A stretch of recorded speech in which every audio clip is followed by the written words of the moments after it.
What's the worst thing that Baby, happened? you know what time it is. Please tell me. It's Studio Johnny Q time. Yeah, I know, I'm a little late. That means it is time to drop your nerd drawers, baby. I know everybody's already got their I drawers don't know dropped. exactly what that means. Yeah, I still got my britches on. Sexy. It is sexy. And sexy indeed. Thank you for that smoothie. Hail and well met, fellow time travelers. I am Johnny Q here in the undersea lab. That is Studio Johnny Q. And it is Tuesday, which means that we have Randy on the Computron. Randy? Hola. Hey, all right. So that's good. Let's see if we can get our M50 going. And apologies for running late today. That is all my fault. All right. Clear our workspace here, I think. Let's, how you doing today, brother? Pretty good. How about yourself? I'm doing all right. After we played Rocket League last night, I may or may not have cracked open a bottle of whiskey. Oh my. And that may or may not have something to do with why I'm like 5 minutes late. So, but all things considered, 5 minutes isn't that bad. You know, Was there a tone to the whiskey drinking? I tried to be very light-handed. Yes, very, very, very, very light-handed. But anyways, so let me switch some cameras around here, and we will see if we can bring you down. Oh man, that's not what I signed up for. No, I meant like, you know, down as in the direction. I meant the deep south. I'm sorry. Get some sway tie. You gonna get some sway tie? Have you ever seen the movie Little Nicky? Adam Sandler, Little where he plays like the son of Satan. Yeah, I don't know that I've ever seen the whole thing. I have seen pieces of it once. Where people ask him where he's from, he keeps telling him that he's from the South, and he always says, "I'm from the South, the deep South."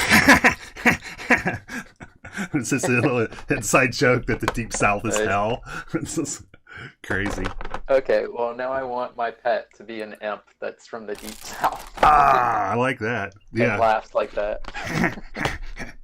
And then one of the clips. Can you do me a favor and in the chat type exclamation point, big fan, no space. Probably. And if not, if that's problematic, I can do it. Huh. Let's see. Try to figure out what light situation I'm going to be happy with here. Randy, we added a new element to the desk. I featured it in our Instagram yesterday. I decided to try to see if I can put the lava lamp over here. It's been many years since I had a lava lamp. Yeah. You know it, you love it, you use it. I was just saw. So there's our... Remember which? Since I'm running late, I'm just turning it on, so I do not expect much in the way of... There was a YouTube video, probably a side channel, talking about Powers, some right? mention about the lava lamp and like all of the different physics that are involved in it. Like it's so many different types of cool physics things. Yeah, you know, I was thinking that it is not incidental with the shape of the lava lamp, right? It's wide at the base and it's narrow at the top, and I think that has a lot to do with how the lava flows up and down. And this one is interesting too because I don't think any of the other ones I've ever had, like I said, it's been a lot of years since I've had one. But this has like a coil ring. It has a coil ring. Coil ring? Yeah, that sits over top of the lamp. And I don't know, maybe that's so you can use a lower wattage lamp or something. But the coil sits in the lava, and it helps heat up the lava. So it's like a little metal coil that's just like a circle like this, but it's coiled amongst itself. Like if you think of like a spiral notebook. Whip it out. whip out. I can. It's in the lava. That's No. You can't see it at all. no, you can't see it because it's the gel. Oh, gotcha. When it cools around it, and you can't even see it. Yeah. But later on, and then like if you move it, so like I had moved it, and it instead of it sitting on the lamp, it sat like sideways. So it took a lot longer for it to heat up that time when I turned it on. But so I wonder if maybe that's using an LED instead of an incandescent light, and so that's in place of the incandescent bulb. Yeah, and I don't think it's replacing that because somewhere it might be in the other room. I've got some replacement bulbs for it. Come off the base? Yeah. So you can replace the bulb. Yeah, this just pops right out, or helps it back. Actually, see what. One second. Yeah. Your picture is. Yeah. Here we go. So let me zoom it out. This. Oh, it's a classic style. So it's just got like a bottle cap up here, and this is just a cap, and so it's basically the same thing over here. Let me see if I can. I don't think it even screws in or anything; just lifts up. Yeah. And it's got a filament bulb down there, which is just blinding me. Does the light feel hot? Yeah, there's heat that's generated from it. Absolutely. Yeah. Okay. Yeah. So it must just be heat transmission. Yeah, and then you might be able to actually see here the ring. They didn't all used to have that though, right? Did they? No, that's what I'm saying. I think myself. I think that the ring is so that you can use probably a lower.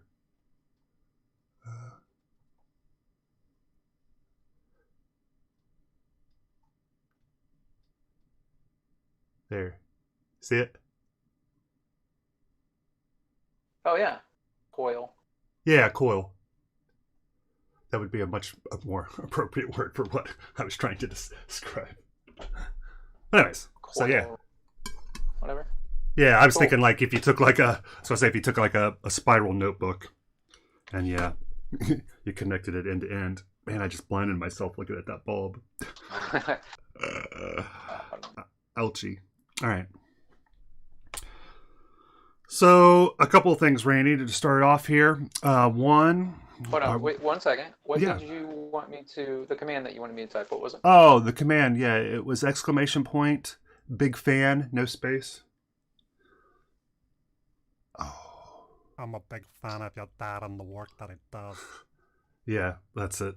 That's actually also from Little Nicky. That's my impersonation of. Oh, okay.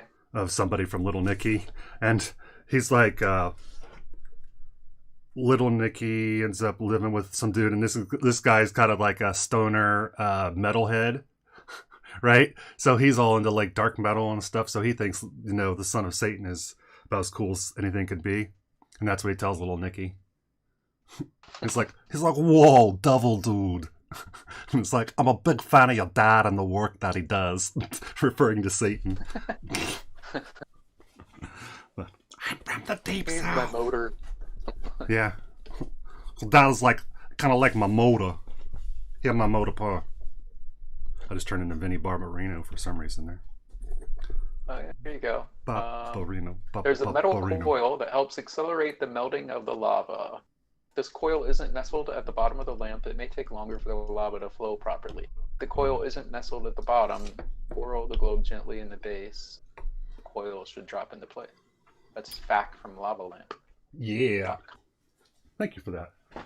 So yeah, I thought that was pretty interesting. But yeah, I think that the shape of it has to do with it. It's not incidental, I don't think. So the question was, my lava lamp isn't working properly. What might be the problem? That was the answer. Check the coil. Yeah. Make sure it's seated properly.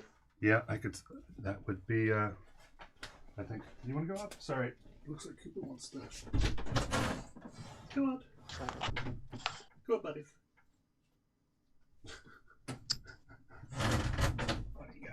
All right. So, Randy, there was a couple of things. One, this is some of the craft stuff that we have. This is craft stuff that we've been working on. These are the craft items that I have in front of us. And then also, I didn't get a chance to update our notes. However,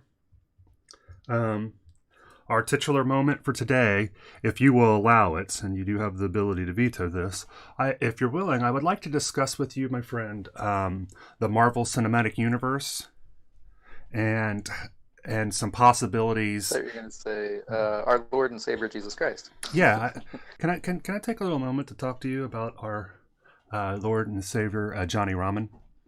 Sure, you can come on into my house. All you have to do is just pray with me, with my God, and I'll pray with you with your God. Yeah. Is that okay? That work for you? And just full disclosure, Satan is my motor. I'm from the deep south. That's what I love. It's like I had no idea that we would be talking deep south today, but there we have it. But the back to my question was, if we want to talk about the Marvel Cinematic Universe, and based on my understanding of the comic universe versus the cinematic universe, what some of the possibilities for introduction of X-Men and the Fantastic Four might be. So I don't have any insider knowledge. I'm just basing this of what I already know about the comics. Is that going to be problematic for you because you think it'll be too potentially spoilerific, or for you? I mean, because I'm just totally speculating. This isn't. It's just pure speculation. So yeah, I say it's fair game. Okay. Well, if you start to feel uncomfortable, if anything I do makes you feel uncomfortable, Randy, you can tell me to stop at any time. Let's see. I mean, don't give away any potential major plot point. That's what I have to do, because I can't tell you about some of these things without discussing major major story arcs. There's a few major story arcs. I mean, basics would be so-and-so character meets so-and-so character. So, yeah, I mean, there is a character in particular who I think is pretty pivotal to this. So this would be me speculating based on the comics. And so that's the thing is, are you interested in knowing the comics? Do you think knowing about the comics is going to ruin your enjoyment of what may or may not happen in the movies? Because, they'll take any liberties they want. It's not that they have to follow any of this canon. Like I say, it's just kind of pondering how they could bring these two. Yeah, and is there anything, any particular planned movies ahead that you think these are definitely going to be? I think that I think two movies in particular are critical to this. The next Doctor Strange movie and the Avengers 5, I think is what the working title is for Avengers 5. Okay. So it'd be the next Avengers movie. And again, I am leaving it up to you. All right. Let's see. What should my safe word be for this? Something not comic related. All right. So yeah, you can think of your safe word. I'm going to get caffeinated here. We'll just say spoilers. Spoilers. Spoilers is my safe word because it'll be a reference for River Song. Spoilers. Okay. Yep. Spoilers, darling. Does he call him darling? So what's he call him? Sweetie. Sweetie. Spoilers, sweetie. Sweetie.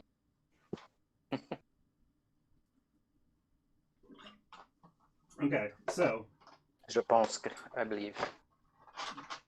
So. Je pense que je suis. What the funnest. I've used my best English here. The most funnest option is there is a graphic novel that's called Deadpool Kills the Marvel Universe. So there is potentially a very fun way in that they can use Deadpool, because this will also bring Deadpool into the unified universe. But Deadpool could be used in some fashion to merge these in a very fun way. And yeah, I mean, anything's possible, right? I mean, for multiple reasons, but mainly you've got Doctor Strange. There's kind of multiverse situation in whatever going on. So And I think Anything's possible. I don't know, but just the title, I think, of the next Doctor Strange movie, I think has to do with something multiverse, maybe. Multiverse, I think, has to do with the next Doctor Strange. And Gotcha. and so I don't remember it. Okay, hashtag potential spoilers if you haven't seen Avengers. You don't want to listen to any of this. Probably. If that's going to spoil you. But I think so. In the Marvel Cinematic Universe, there is a series called X-Men versus Avengers. That was a they like to do these big story arcs that involve multiple comic titles, right? And the Civil War was one of them. The Infinity War was one of them. That was a cross-title event, right? With Thanos coming, and so based on some of these, one of those that they had, this was not too long ago. I mean, this has been the last 10 years maybe. There was a big run, and it was called X-Men versus or X-Men versus Avengers, or Avengers versus X-Men, A versus X, X versus A. It's one of those. And what's really funny is that when you look at these really big story arcs, one is how important the Fantastic Four always are in these story arcs. Like in Civil War, Fantastic Four is really important in the comic universe version of Civil War, which is significantly different than the movie version.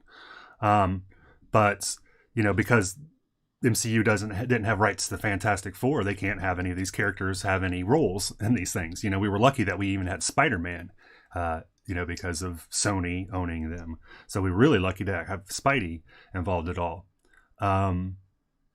So in the Avengers versus X-Men, Avengers versus X-Men title, it, I believe, has to do with an aftermath of another story arc that was called The House of M. And I believe the M refers to Magneto. But in this... I'm pretty sure it's Maud. Oh, okay. I thought it was Mauve. The House of Marvelous. And in the House of M, the major... I'm trying to do this as slow as I can to give you all the opportunities for you to back out if you want. There is Avengers versus X-Men, I think, has to do with some tensions that were caused by there is an event in the comic universe that basically eliminates mutants. And it's done. Wait. So what did you say before eliminate mutant? Was directly right before that. Okay. So Avengers versus X-Men, the major conflict revolves around another story arc, the House of M, which had resulted in there being no more mutants. Okay. Am I safe to proceed? Yep. Okay. Continue. Okay. So the thing that makes that happen, no more mutants, occurs by one character uttering 3 words. No more mutants. Or something along those lines. Very, very similar to those lines. And that character is Wanda, the Scarlet Witch. Wanda is insanely powerful. The Scarlet Witch is insanely powerful. And the whole premise and this is just the premise for the show, as I understand it, Which so far they haven't made her that way. No, but I think that this one of the things very much. And it's I think it what they were, because I think that Vision dies is Vision one of the, because I can't remember who makes it and who doesn't from Endgame, and I'm thinking that Vision I thought doesn't. he was one that died, Right. And but so and so Wanda's there's inability to cope with that, I think, may have to do with both her this descending is mad. that was heavily spoiler rich. Okay. Yeah, but I'm speculating on this, but I think that's the premise also of WandaVision, is that which is the upcoming show, is that it's them living in different realities. Like, one of them is they're living in like Leave It to Beaver, and one of them there'd be like an 80s sitcom or, something like that. I think that's the nature of it, and it's because she's making these realities in her mind. And so she's forcing these things. I think that's what WandaVision is, which also followed, I think, a comic book line. But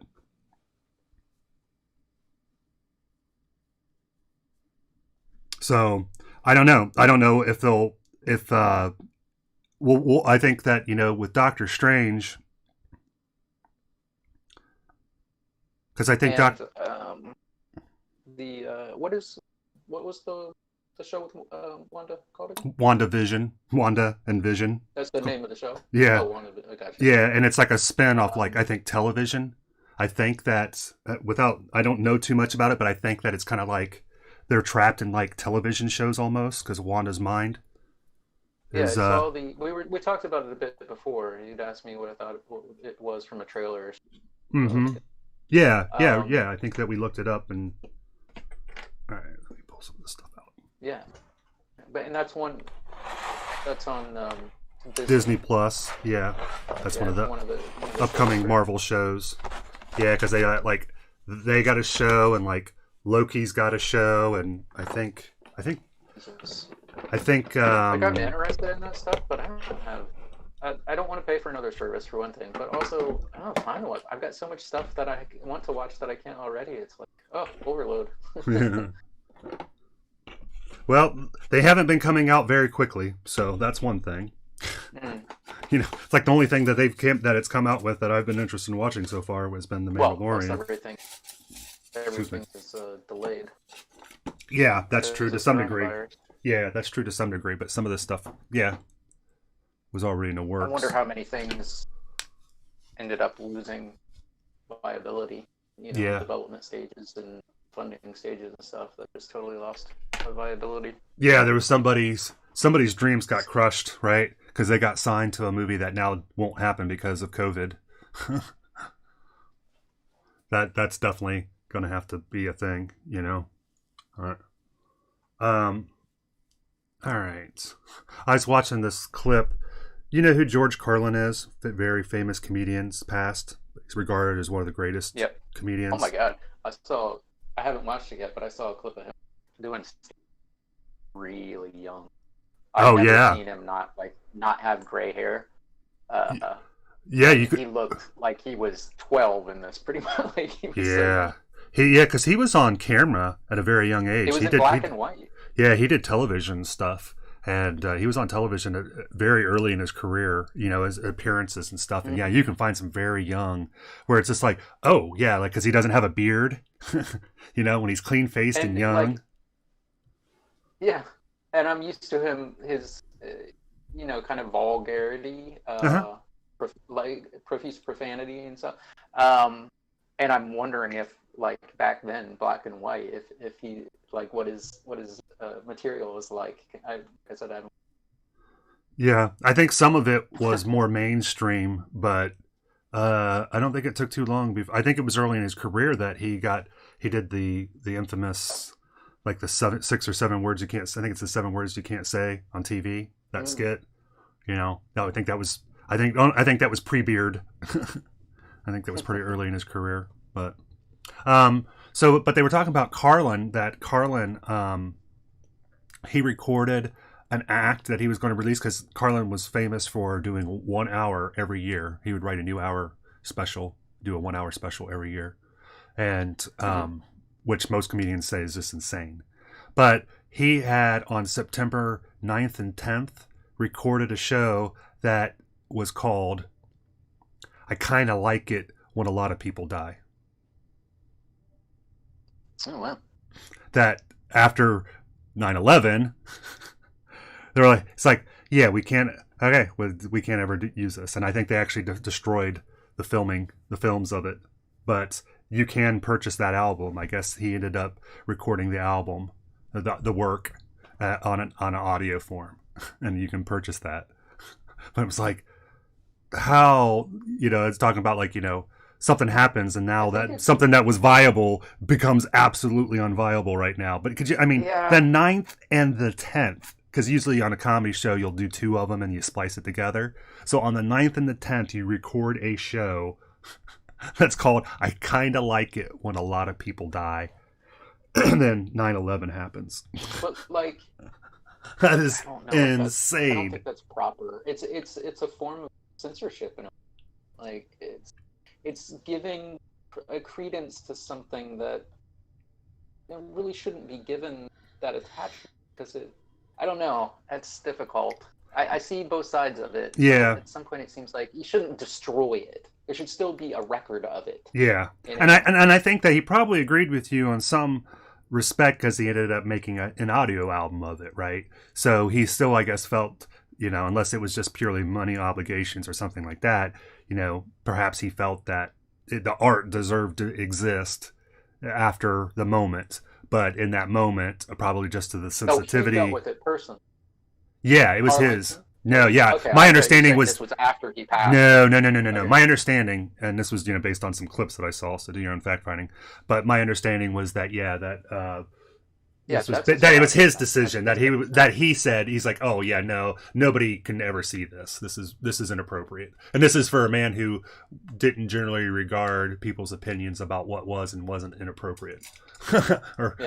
So I think it was just that's totally different. But yeah, and so I'm just speaking of just the. Can you imagine? You put a lot of work into this, right? This is your year's work. And then now you're just like, I don't think I'm going to do all that. All that we're going to say that just didn't exist, and then he later changed his mind, but still, it'd be like, ugh, and there was another movie that I know that they were going to do that they ended up not doing because it featured, buildings being destroyed. Yeah. And I know, I can't remember. It was good. Robert Pattinson. Sparkly Vampire? Batman? Sparkly Batman? Yes. Yeah. Cedric Diggory? I don't know if I can't tell you anything about the movie without... You can tell me, since I felt like I've spoiled things for you. You can feel free to... Well, you're not going to watch it, probably. So you might. Probably go not, ahead. though. But for anybody else that might. Well. If I say anything, then it's... Can you at least say what area it could be spoiling? Here, we'll just say, let me find out the name. I forget the name of the movie. So once we say that, we'll say that and say, if you don't want to hear spoilers, then turn us off.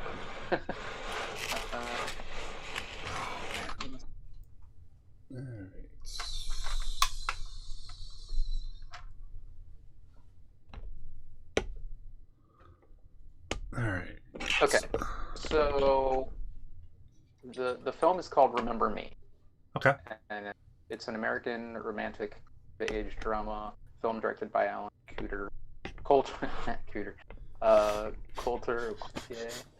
Can I just pause? Can I pause for a second? Because it's one of the things that I love about you, and it's one of the reasons why I think you and I work, is that I appreciate that you are one of the smarter people that I know. I really enjoy that you are a smart person and that you have a thirst for knowledge. It's pretty evident in some of the YouTube things that you like to consume, but that you still can appreciate the beauty of a pee-pee joke, or you can come right down into the sewer with me. And I love that about you. That you're about as refined a person that I know. However, you are not above embracing the simple pleasure and delight that is lowbrow humor. I think it's an important part of the spectrum there. It deserves you can't just have highbrow everything. Like, I agree. You gotta have. That's why I love British humor and like Are You Being Served and stuff. It comes off as very highbrow, but like because it's presented, at least to us as Americans, you know, you think it's a Anything British with an accent English and accent everything, to us that's sounds, exactly or a it's proper being English tried out. accent, a non-Cockney accent, I suppose. Yeah, but it's so much. There's so much innuendo and stuff, and you know, dry delivery for like what ends up being a sexual innuendo is the base of the joke, really, but it's not played that way. So, yeah, it lends itself a sort of. It's intellectual yet nudge, nudge, wink, wink. Yeah.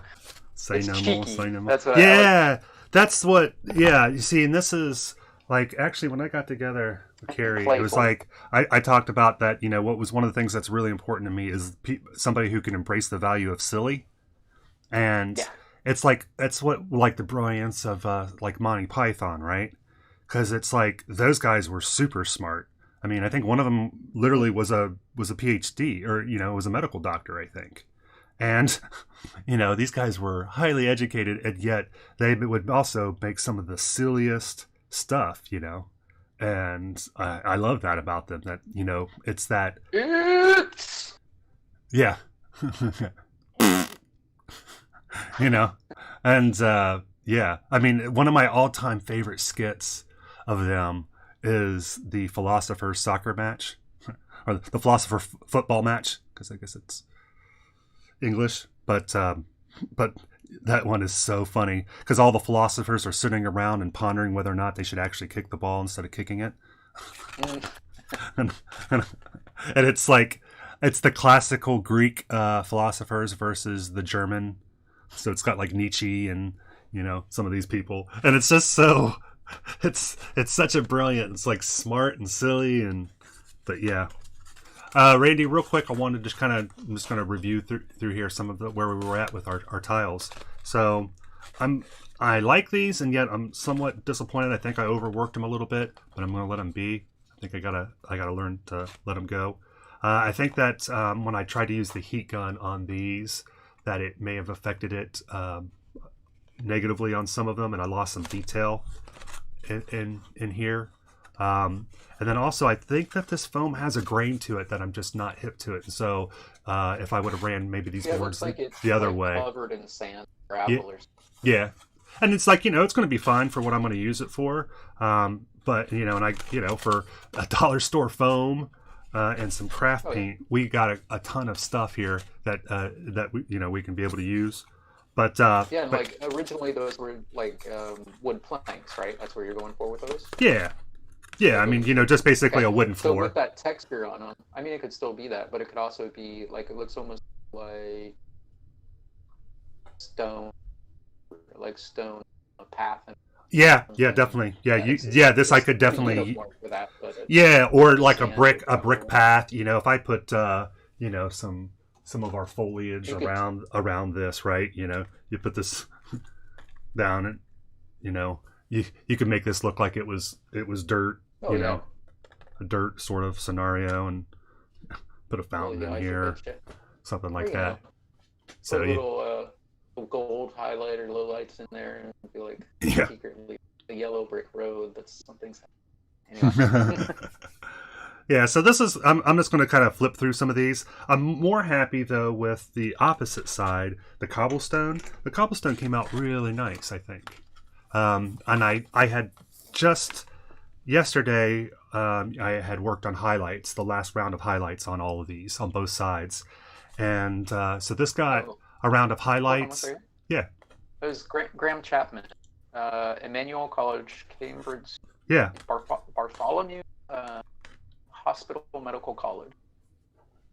So. Yeah. Graham Chapman. The deceased Graham Chapman. Yeah, and it's funny too because the poof, yeah, puffer. Which is another brilliant thing that those guys had absolutely no issues with, you know, with him. Yeah. You know, actually, I guess poof is like the British equivalent of saying fag, like because fag over there means cigarette. Right. So like a puff. Bizarre. So if you're thinking like a puff, if you're going to have a puff, you're probably going to have a fag, right? Yeah, I don't know because they say poof. It's not puff. I don't know. I've never Right, but heard I'm wondering puff. if that's a derivative. Yeah, if they're, I always took it They as also say aluminium like a poofy thing, like a in yeah, laboratory. that's like like a frilly poofy thing or like Yeah. a they called them like footstools poof ones that were poofy anyway were Mm-hmm. poof. I Oh don't yeah, know the if ones that that you like stuff with rags or you put your something. feet on. And I don't know. Yeah, like Hmm. an ottoman that you stuff with rags. Anyway, sorry, just No, no, no. sidetrack. Yeah, I was actually thinking about that similar too. It's like, there's a there's a line from a System of the Down song, and he says, um, "All you maggots smoking," and I think he says faggots, as in, and he means like cigarettes. Mm. But he says, "All you maggot smoking faggots on such and such," and it's every time you hear it, it's just like it sounds so abrasive because it sounds like he's calling them faggots, but I think he's saying they're Yeah, I smoking, hate it you whenever know, because and I watch a lot of British shows, so every time they say faggot, yeah, I don't like it. yeah, But it doesn't. They don't mean that. It means something totally different. But I don't yeah. like smoking anyway, so it's a And double negative. this might be, I know that the stock of Louis C.K. is about as low as you can, well, not as low as you can get Mm. it, but he had a really good skit on his show about they're playing poker and one of the guys is gay and he's talking about the origin of the word fag, and it's pretty moving. Yeah, which is something I've wondered about as well because it makes sense. And I know in there, isn't it in there where they say that's not it? That it's not like a It, bundle of wood or what? It's not in reference to that. It's not a reference to being burned at the stake or I whatever. don't remember that. I think he's going with it Okay. does. It is of that, but yeah. I thought you had said that you heard something, and I thought maybe it was that I can't. That you heard Hey, something Mr. where they said that was not the case. Yeah, and I think Like that I think it's after like you and I historical had looked knowledge. at it, that yeah, I think as we tried to do our own fact finding, that it didn't that the validity of his story is in question, like the validity of pretty much everybody's story. Yeah. But What's up, mustard? what's up, mean Mr. Mustard? Um, So right now, yeah. just so, Plus, it's like there's so many things like that where like did they when was the first usage of this word and the original meaning of this word and yeah, was it associated with this thing? And somebody says yes, somebody says no, but there's so many background details of that and what are their sources? Are they just referring to somebody else's source and did they check the source of that? How valid was that source? And does that account for is that only going by the written record, which it would pretty much have to be? That's the only thing we have to go on at that point, being that old, or does it take into account, common usage of like the peasant folk, who wouldn't have had a written record? So yeah, agreed. It's Rocket yeah. League sounds good. Yeah. Yeah, we'll be talking Rocket League. That is a talking point here. Randy, just so I can try to move on to some of the other crafting items, I do want to Yep. kind of review this and just talk with you. I am, like I said, I was real pleased with how the cobblestone sides came out of these. I'm gonna rate myself maybe a B minus on the wood planks, but I think maybe a B plus A minus on the cobblestone.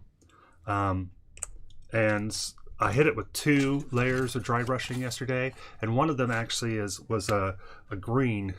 You can see here, which was That's a apple roll tart and the ivory. cobblestone. Say that again. Wait, apple fart? Yeah, no, apple tarts. This is the green apple quickies, and and ivory apple That's tart.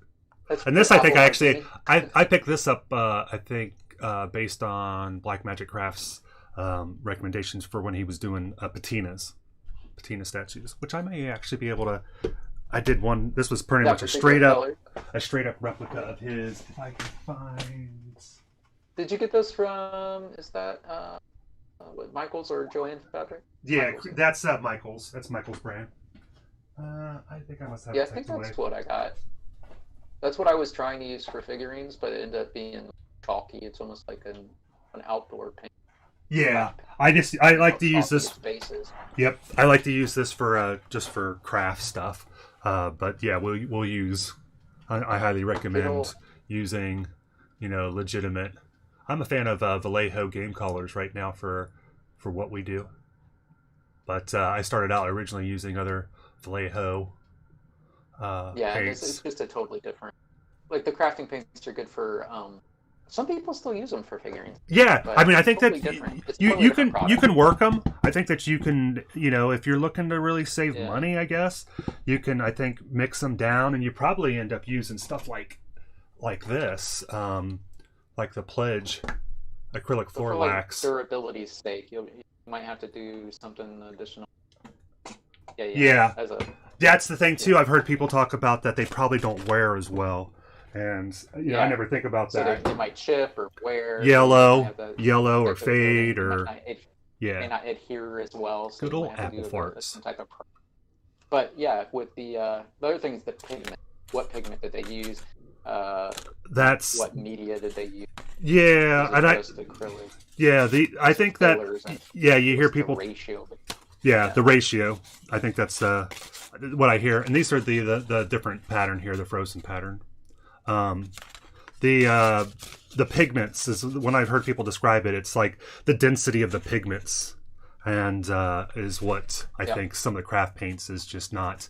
And so, I think it breaks down when you thin it. It's the density of the pigment and the medium, the acrylic medium. So if you dilute it with water, to such a point, but when you get this too much water, it basically breaks medium.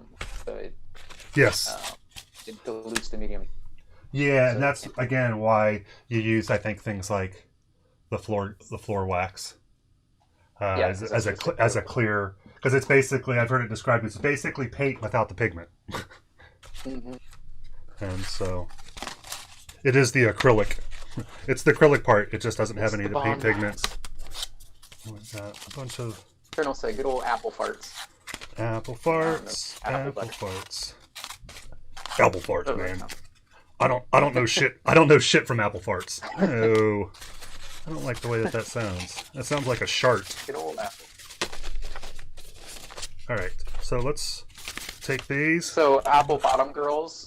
Yeah. No, never mind. Apple. Move on. Are we talking about apple bottom jeans with the boots with the fur? Yeah. Apple farted jeans with the boots with the fur. All right. Anyway, so we got those are nice tiles there. We got the whole club smelling on her. Anyway. So I didn't hear if you answered about that. The cobblestone texture is a roller. Yeah, it is. I'll show you. I didn't hear that question, but 1 second here. We use 2 of the rollers here. We did not use the wood one. We did not use the brick one. We used small cobblestone, and we used the frozen. And so.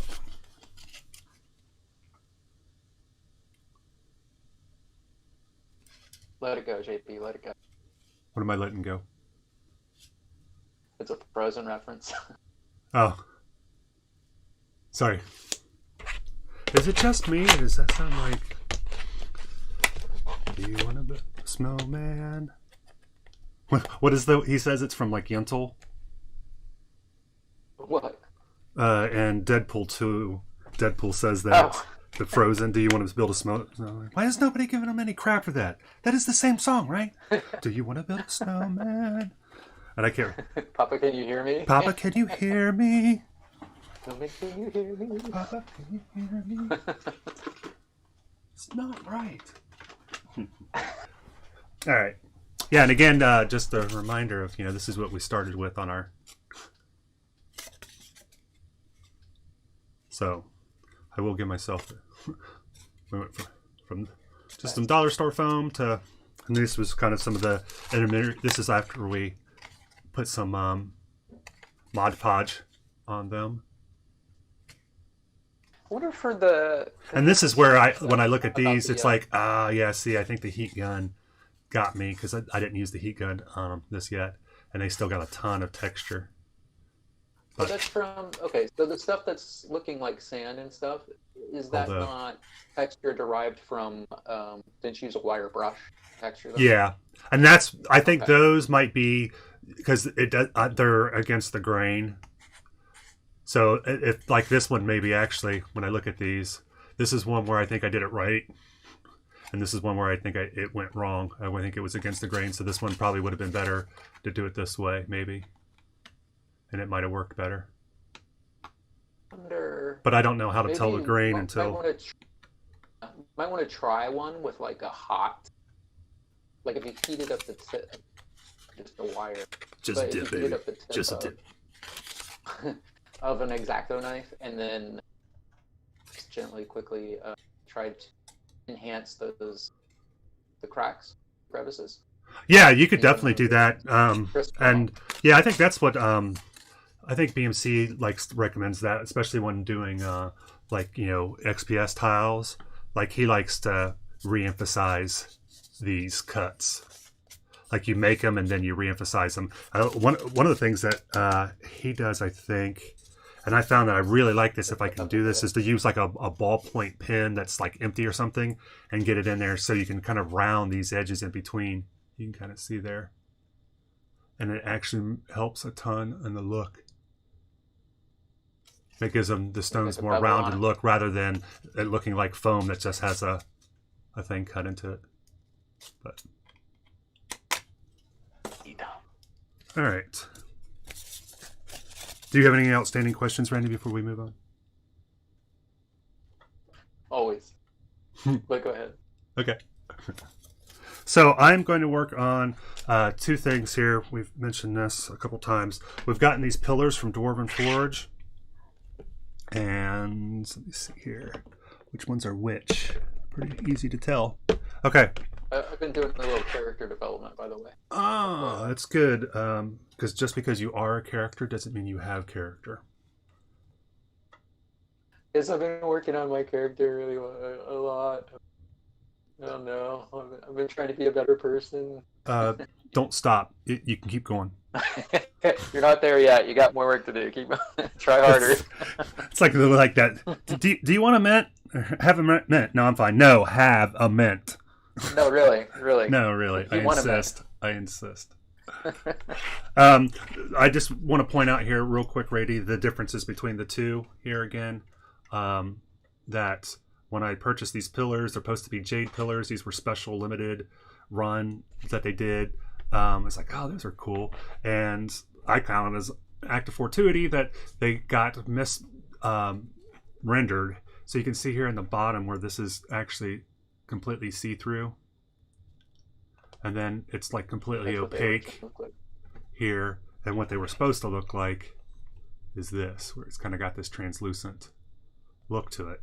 So Dwarven Forge, they realized after they'd shipped that these were like this, so they just, sent the corrected batch. But what it means is that we have a set of 4 that we can do something else with.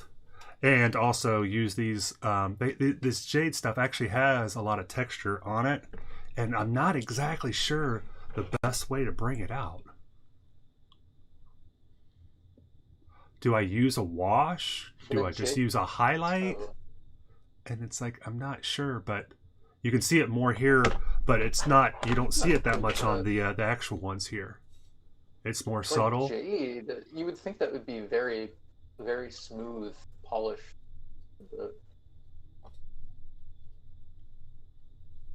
But because it has a similar texture to the base, so that's yeah. Like and then like they rimmed.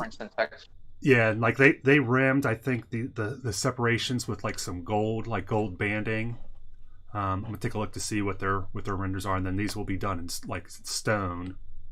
And then this, I'm not sure. Well, no, I guess just everything that's black would probably get painted in stone, and then like that little ledge there would probably get painted gold. that one there would get painted gold, and then maybe one of the lips down here would be painted gold. But yeah, I'm kind of confused. So I got to think about that. So that's one of the things that we're going to try to work on today. And then also we can, I think, play around with maybe using some washes on the gemstones and seeing if, you know, we get some varied colored, at least on one of them, or, you know, maybe I'd make like one. to see it try to, because they are translucent. These are. And yeah. the base is the same material. You just painted it, the tips. No, this is how they came. I haven't done anything different. Okay. They're two different materials. This is probably but, what they would refer to as dwarvenite. Okay. Standard but dwarvenite. It's probably just painted. It's probably the same material, just painted. No, I think it could be just dyed different, but there's something. This is okay, like. Hold on, yeah. I found a picture. It looks like it's all cast from the same material. So, and then they painted it. That's what it looks like. Because it has the unpainted jade one. It looks exactly like that. It's all green. I think these are glued together, but maybe. It's from Dwarven Forge. Yeah. So what if they are? What is your question? I mean, because the paints on these are completely different. I'd like to see. It's like you can actually see. You can drill into the bottom and put a light, just a tea light. Mm-hmm. Yeah. Yeah, so on these ones. Yeah, because they're almost completely. With a flicker tea light. Yeah, because you see here, like this is completely see-through, but you can see the base, so it looks like it's a plug. It's not like this is just flat and this is hollow. It's actually got a plug in it. But yeah, if you could get through that, you know, maybe, and then what if they changed the way they made them? Because this is definitely that. You know what, too? You know, they got the prototypes. They make the prototypes and then they ship them off and they're cast. And so you might be looking at the prototype, one of the prototypes, or because there was ones of these that were the jade, and then there's the ones that are not the jade, where they're just painted and they all look like Dwarven Forge, I think, or Dwarvenite or whatever. But so that is interesting. I could potentially just drill a hole in here and see if maybe we can't get some LED action in there. Those other ones with the diamonds on them, those are referred to as the hand painted Forsaken. So they've got the addition of gold elements on them. Gold. Yeah, and that's what I was saying. There's like gold banding, right? So like that's gold and that's gold, and I think like up here, this ledge up here is probably gold right there. Then they have a standard hand painted one that kind of it's supposed to be looks like jasper. Yeah. And a dungeon gray and a hand painted marble one. Yeah, and see what they typically do is you can buy the stuff painted or unpainted. And most of the stuff I'll get unpainted. There's a few things that I did purchase. I can't remember what they were. A couple pieces I did buy painted because it was just like it was just so worth it because it was so cheap to have them paint it that it wasn't worth the time for me or the cost of the paint. So there was a couple of pieces, but generally I get them unpainted. But so we got these to work on, and then the other project that I've been wanting to work on as we sorted through the workspace here, I've been finding some of our things that we kind of started or some fun to complete projects. And Black Magic Craft had done, this is probably 3-4 years ago, had done a craft video on making tentacles, and he said he'd found through the interwebs that the dollar store had these pens. These were actually like writing pens that in the summertime often, it's a seasonal item that they'll have at Dollar Tree. And so I rated these, and you just pop the pens out and then put a wire in them and then fill them with like spray insulation foam. So I have a can of spray insulation foam here that I got to dig out and work on these. So these were at the dollar store. These were just some cheap curlers. They had wire in them that was, going to be about the right size. So I got a pack of these, and I'd already put the wires in. These to make Jello shots. Squeeze them. That's interesting. D&D Jello shots. Squid shooters. Yeah. Yeah, that would be because you just kind of like milk it out. You can milk anything with tentacles. Okay. So at this portion, Randy, we can discuss some Rocket League. And I have a question I would like to ask of you. If you are willing, I would like for you to discuss, with regards to Rocket League, can you talk to me about some element of your play that you're particularly pleased with, either its current state or its current direction? And then one area that's or you can do multiples as well, but area or areas, and this is both on pros and cons, but I want you to start with talking about something positive, and then something that you're wanting to try to work on. I think positive is just going to be the general improvement, the overall slow progress. It's hard to note of any particular improvement, really, other than just you're getting better slowly at a little bit better at everything. Yeah. As you experience. One of the things I've appreciated in your game that I've noticed here is you seem to been doing a good job being aggressive in goal. You're not just sitting back, because I think that there are some people that can just be dedicated goaltenders, it seems, but I think for us to be competitive, it's like you really get the goaltender needs to have the ability to come out and challenge the ball as soon as he wants to, and it seems like you're doing a good job with that. Yeah, it's still working on. Now Tater, he's being even more aggressive, and he's jumping in the air, and that's he's giving me something to aspire to, because I am not at that level. But yeah, Tater's doing really well.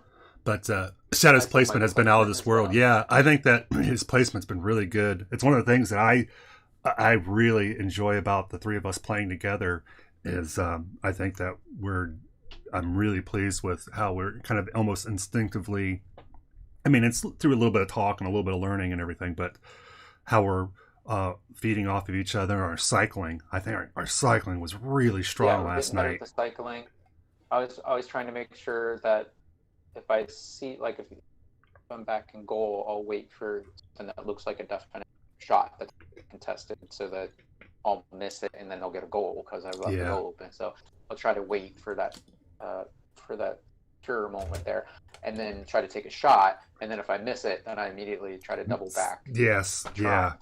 Immediately double back to goal and reassess. Yeah. It's like trying to get that cycling. Yeah.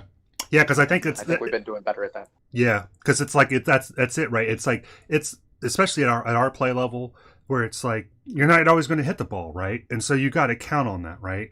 It's like this has to work, and it's like when you cycle, then you get to make your attempt, and if you miss that attempt, you just miss that attempt, and you just go and let the next person up at bat take the where it is, rather than you stopping and trying to do something goofy, because momentum is your friend. A car that's not moving, unless you're intentionally doing that because you're doing some subtle play, but generally I find, like, a car that's not moving is, for me, is the value of it decreases about 5 times as far as a car that's just got a little bit of movement, because you have no punch. Yeah, I just saw one of the YouTube videos that was talking about that, specifically saying momentum is your friend, and like it was talking about how to avoid stalling out. So when you come down out of the air, you're at a dead stop, or you're facing the wrong direction or going the wrong way, whatever. It was talking about trying to use like half flips and air brake and whatever in order to always carry forward that momentum, so you're not having to try to start from a stop. Yeah, Tater said we're getting much better at giving the ball to breathe and rotating off the ball. And he says a car not moving is great to stop another car, but that's about it. Yeah. Yeah. Unless you or better at too, but we still have a lot to work to do on is giving each other the space. Yeah. Not getting in each other's way a bit. Not all trying to go for the ball at once. Yeah. Because I saw one thing today that was talking about it goes along with giving space and not getting in the way, and it had to do with flips. So it was like when you're in the air, you don't want to. Well, there are a couple different aspects of it. One was that you don't want to flip. Can't remember exactly. While you're, but it was talking about like what? Go ahead. It was talking about like how you're positioning yourself and the ball in relation to the ball, and so like you never want to jump and rotate, I think was what it was saying. You don't want to jump and then try to rotate toward the ball. There were a couple different aspects. I'm sorry. I'm mixing different parts of it and not remembering either particularly properly. But it had to do with jumping and flipping toward or away from the ball, depending, or lining up before or after you jumped. And one was improper. One can lead to you missing the ball or your angle being off, sending the ball where you didn't intend to. And if you do it right, for example, either flipping and then turning or turning and flipping, whichever is correct, then you learn to do it that way and it'll be correct. The ball will go where you want it to go. You'll hit the ball rather than a much increased chance of missing it or sending it in the wrong place if you do it the wrong way. So that's something that I'll be looking back at and trying to readdress. Yeah, that sounds interesting. I'm curious about that. One of the things that I'm not loving about my own play is that, but it's a learnable moment, is that like there are times to fly and there are times not to fly. And flying and missing your objective feels about like the biggest waste of time because it can take so long to get back to play where you're in play, right? Yeah. And One it just thing was talking about. Go ahead. And it just felt like there was a lot of times where it's just like, I am on the god darn it wrong side of the arena, because you try to fly and it's just like I'm on the ceiling on the other side of the arena while the ball's getting ready to bounce in my goal, and it's like, Urgh. But yeah, I agree. Carl's saying that it's a couple things here. He says half flips is a very advanced move that he read. I'm not sure what half flips are. And he says that he doesn't feel like we need to worry about doing crazy flashy things because we've been stomped by players that just had great fundamentals and knew the basics very well. Yeah, and it was like, to reiterate, I think something I was saying last night is that like I can't fly and make some of the hits, but if I can learn to counter those things, countering those things don't require necessarily the same skill set as initiating those things. So if I can be where that guy's trying to make that fancy flying shot, and if I can figure out either one, how to prevent him from getting there in the first place, or by, not by either messing the shot, or the pass, then I feel like, okay, that's an objective that I can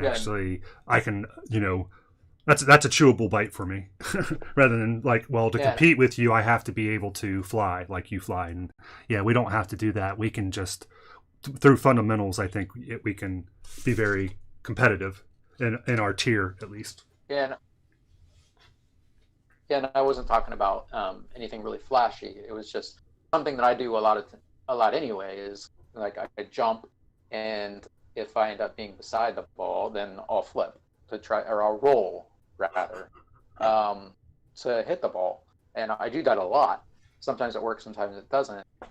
This, I think, is just saying the proper way to do that so that it works for you the way you want it.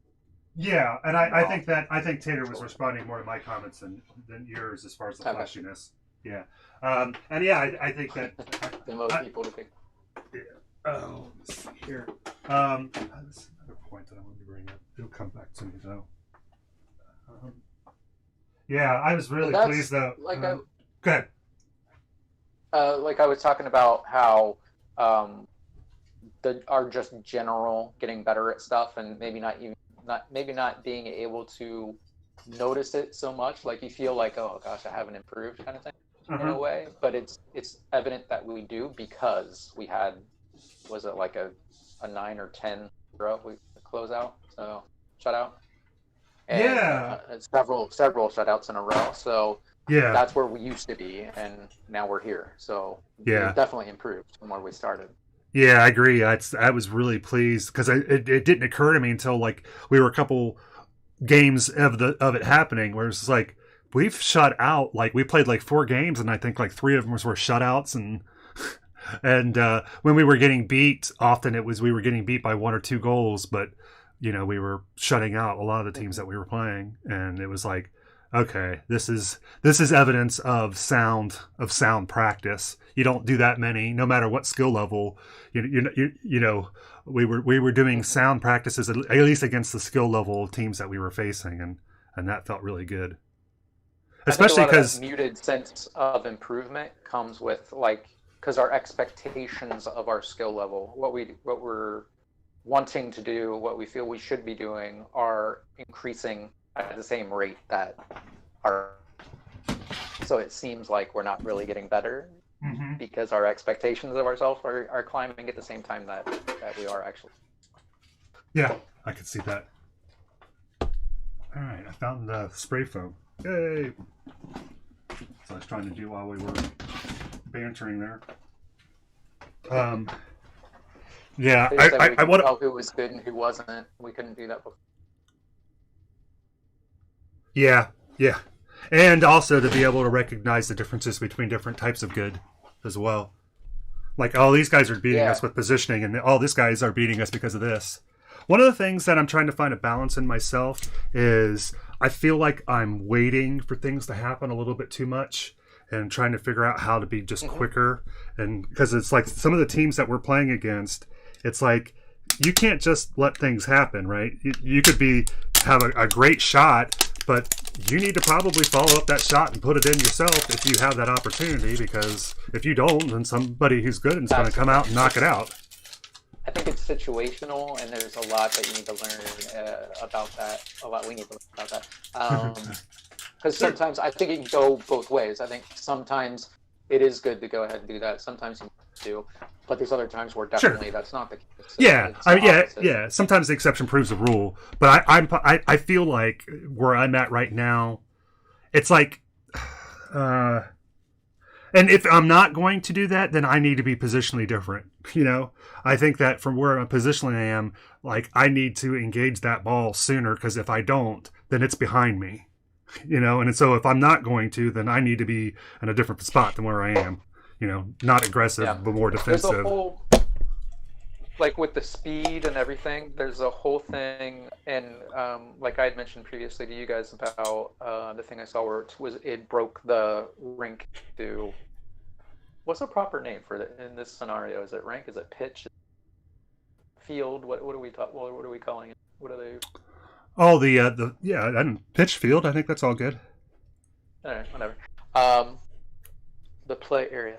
If you break that up into quadrants, and like I said, I think they were using like a hashtag. Like if you drew a hashtag over the field. Yeah. That would make. Okay, so it would be 9. Because I think that Tater had asked that question. I didn't hear your answer because he was asking how many quadrants.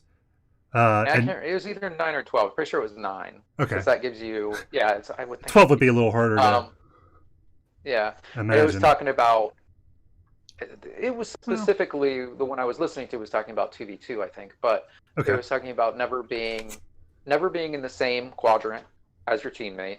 Yeah. But never being more than one quadrant away. Right. So you're there, you're giving them space, and then you're there to support. Yeah. So, and then you switch out as well. So that was another aspect of it is you take the shot, and then you rotate, switch out. The support gets the follow-up. Yeah. And you have to get to that level where you're comfortable enough in each other's abilities that you do that. And you take the shot, you get out of the way, and he takes the follow-up. And then he either hits it or he doesn't, and switches out, and somebody else has the follow-up and has the opportunity to get in there and do it done. So there's a lot of placement in that, and that also goes back to the other stuff I was going to about. Rotate. Crap. I can't remember. Go ahead. I'll think of it. Yeah, okay. Yeah, I really think that is an interesting idea with the and again, you know, you're talking about 2-man because it's. I think that I agree with that even on 3-man. We're starting to get some eruptions here on our lava lamp. I think that that with the 3-on-3 that the it's like basically I'm going to use some hockey terms, right? Hockey terms, you have offensive players and defensive players. Defensive players are just called defensive players, but offensive players, you have centers and you have forwards, right? And it's kind of like, you know, as everybody's rotating roles, you basically have like, it seems to me like you have an attacker, you have a supporter, and you have a defender, right? That's in 3-man. And those are kind of like the roles, and those are the roles I feel like you're cycling through, right? The attacker is the one who's responsible for attacking the ball. You've got the supporter who you're talking about is one quadrant away, who's there to support them and either become the attacker or, you know, or become the attacker, basically. And then the defender cycles in where he needs to. If it gets punched out, he's trying to punch it back in, or he's going to go back to the goal. But if the attacker cycles out to become the defender, then the defender now becomes the supporter. And I think that's, you know, that's one of the things that I'm trying to figure out too when I'm being defensive. Like I've found that there were some teams that have been really affected by that defender being around like kind of like the half rink line, so he can try to either punch the ball back in the offense where need be, or to not be too far to be able to rush back and defend the goal if need to be. And I think I'm really pleased with like I feel like we're doing that part pretty good. Yeah, I've been trying to work on that too. I've been sitting at half rank, like coming up when I feel it's safe. Yeah. If I'm goalie, when I feel it's safe, I'll come up to half rank and sit there and watch. So if you guys are both contesting the ball in the corner or near the goal, then I'll wait for an opportunity where it thinks like I can either, you know, at least keep it in, or if not, try to do a pass or get a goal. And that seemed to be working pretty well. I keep one of these for illustrative switching purposes. out instead of chasing the ball, instead of trying to take that second shot after you hit it with a whiff. Yeah. You get out of there, because also it's, as long as your teammate is in the right position as support, it's quicker for them to get in there and take that next shot. Yeah, you end up just messing it up. You know, we end up just messing it up because he's trying to do something, and now you're in the way of him being able to hit the ball, get to the ball, make a pass, so on and so forth. Yeah. And so one of the other things he was talking about when you're in the air and stuff was rolling away from the ball instead of toward the ball. Basically, he was talking about, so if you hit the ball, you don't want to then end up, like if you hit the ball in the air, you don't want to then end up in the way of your teammates when you land. You want to roll away from them, away from where the ball is going, so that you're out of the way. That makes sense. I hear you on that. Yeah. I'm following.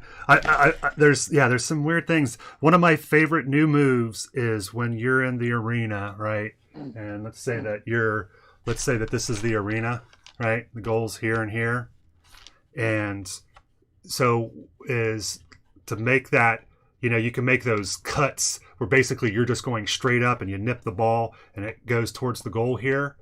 I love to make that, but because it's so slow, to then zoom down and take the goaltender out beforehand. Because either you're putting a good shot on and you're eliminating goaltender, or the supporter now doesn't have to worry about the goaltender. So you're initiating a pass shot. Yeah, we still have to figure that out too. Like because there's been a couple times where we've been in that situation, and it's like it's unclear. We're not sure what the other's doing. Of like, should I go ahead and try to help when like manage the ball here? Should I try to help go for a pass? Should I take out the goalie? Should I wait for a shot? Should I wait for a pass? I need to figure out how best to deal with figuring that out. Not Yeah. sure. I mean, obviously it'll get better with time. I'm just not sure the best way to try to handle the best way to deal with it currently. Yeah, I hear what you're saying on that.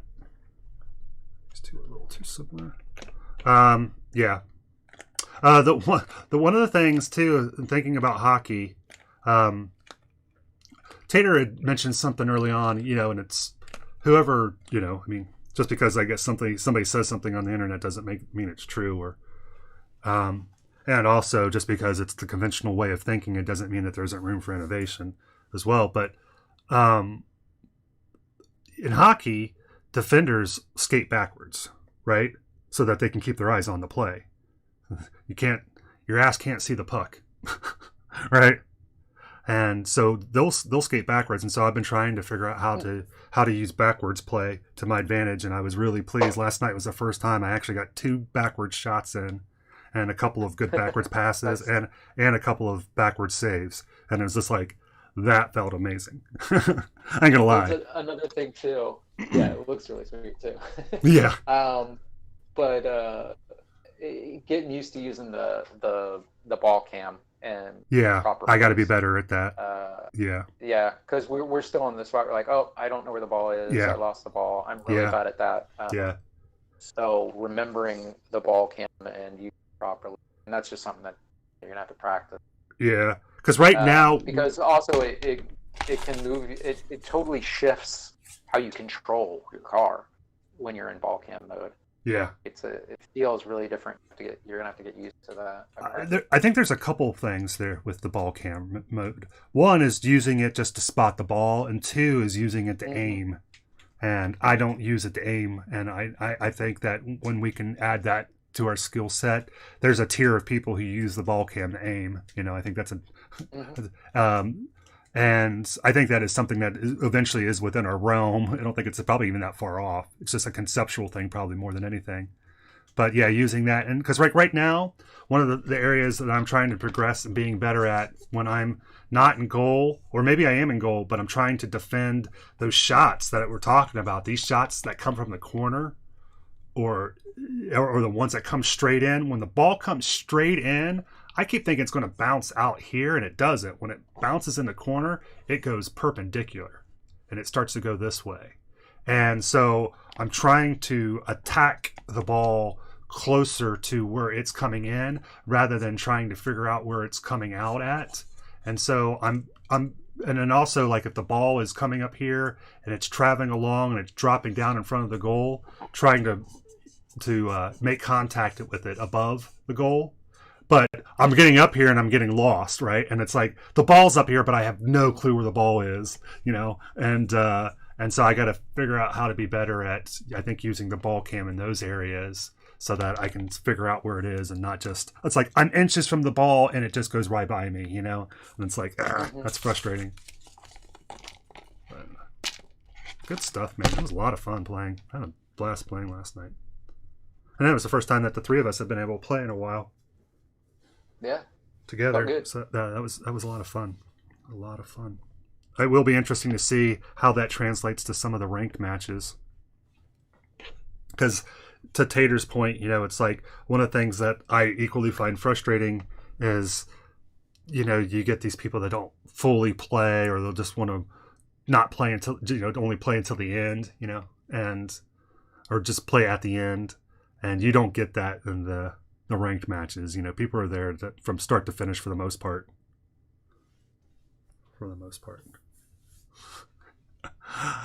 I think that is just more casual. So, like, there could be a million reasons why that might happen. They Sure. could be doing it deliberately. Yeah.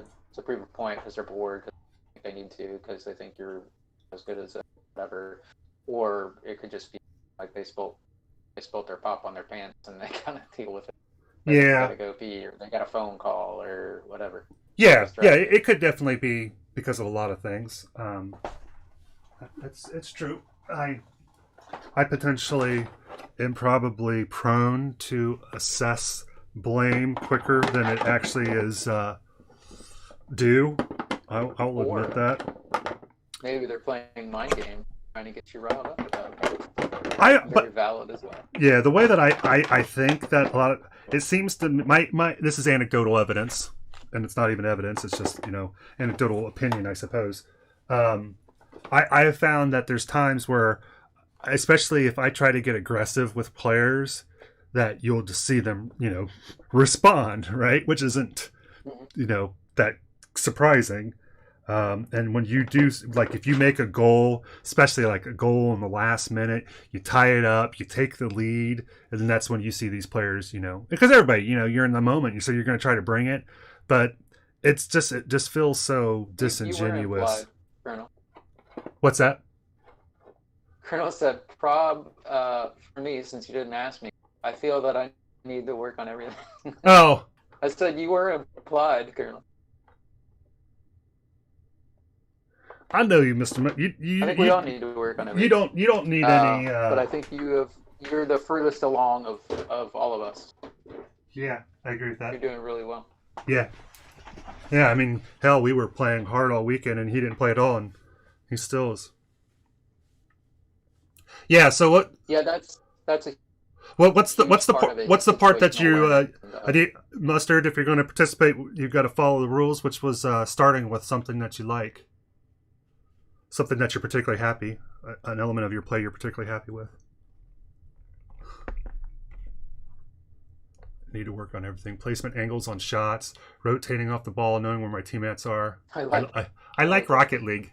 I'm not a very strong swimmer. I believe in Rocket League. Do you? I believe. Do you? I believe in Rocket League. I believe in Rocket League. I like Rocket League. It's fun.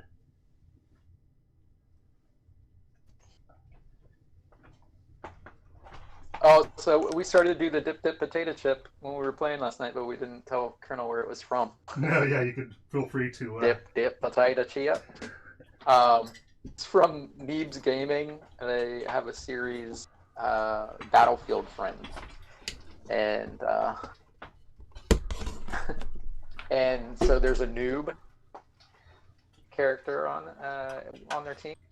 And it starts with him sitting there, like crouching down and getting up, and you can't really tell what he's doing. But and he's saying dip potato chip, dip potato chip, dip potato chip, and his two teammates come in from off screen and like, the hell are you doing?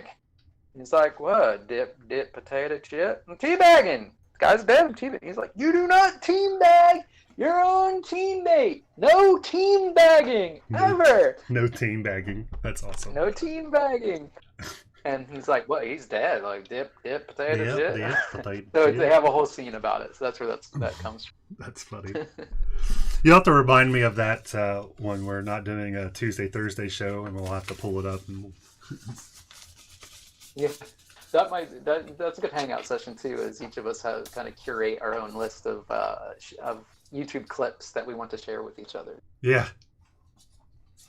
Plus, they have a full length that I mentioned too called it's a Western. It's like Toonstone, like cartoon Toonstone. That I think you'd enjoy. That might be on our list for watching. Cool.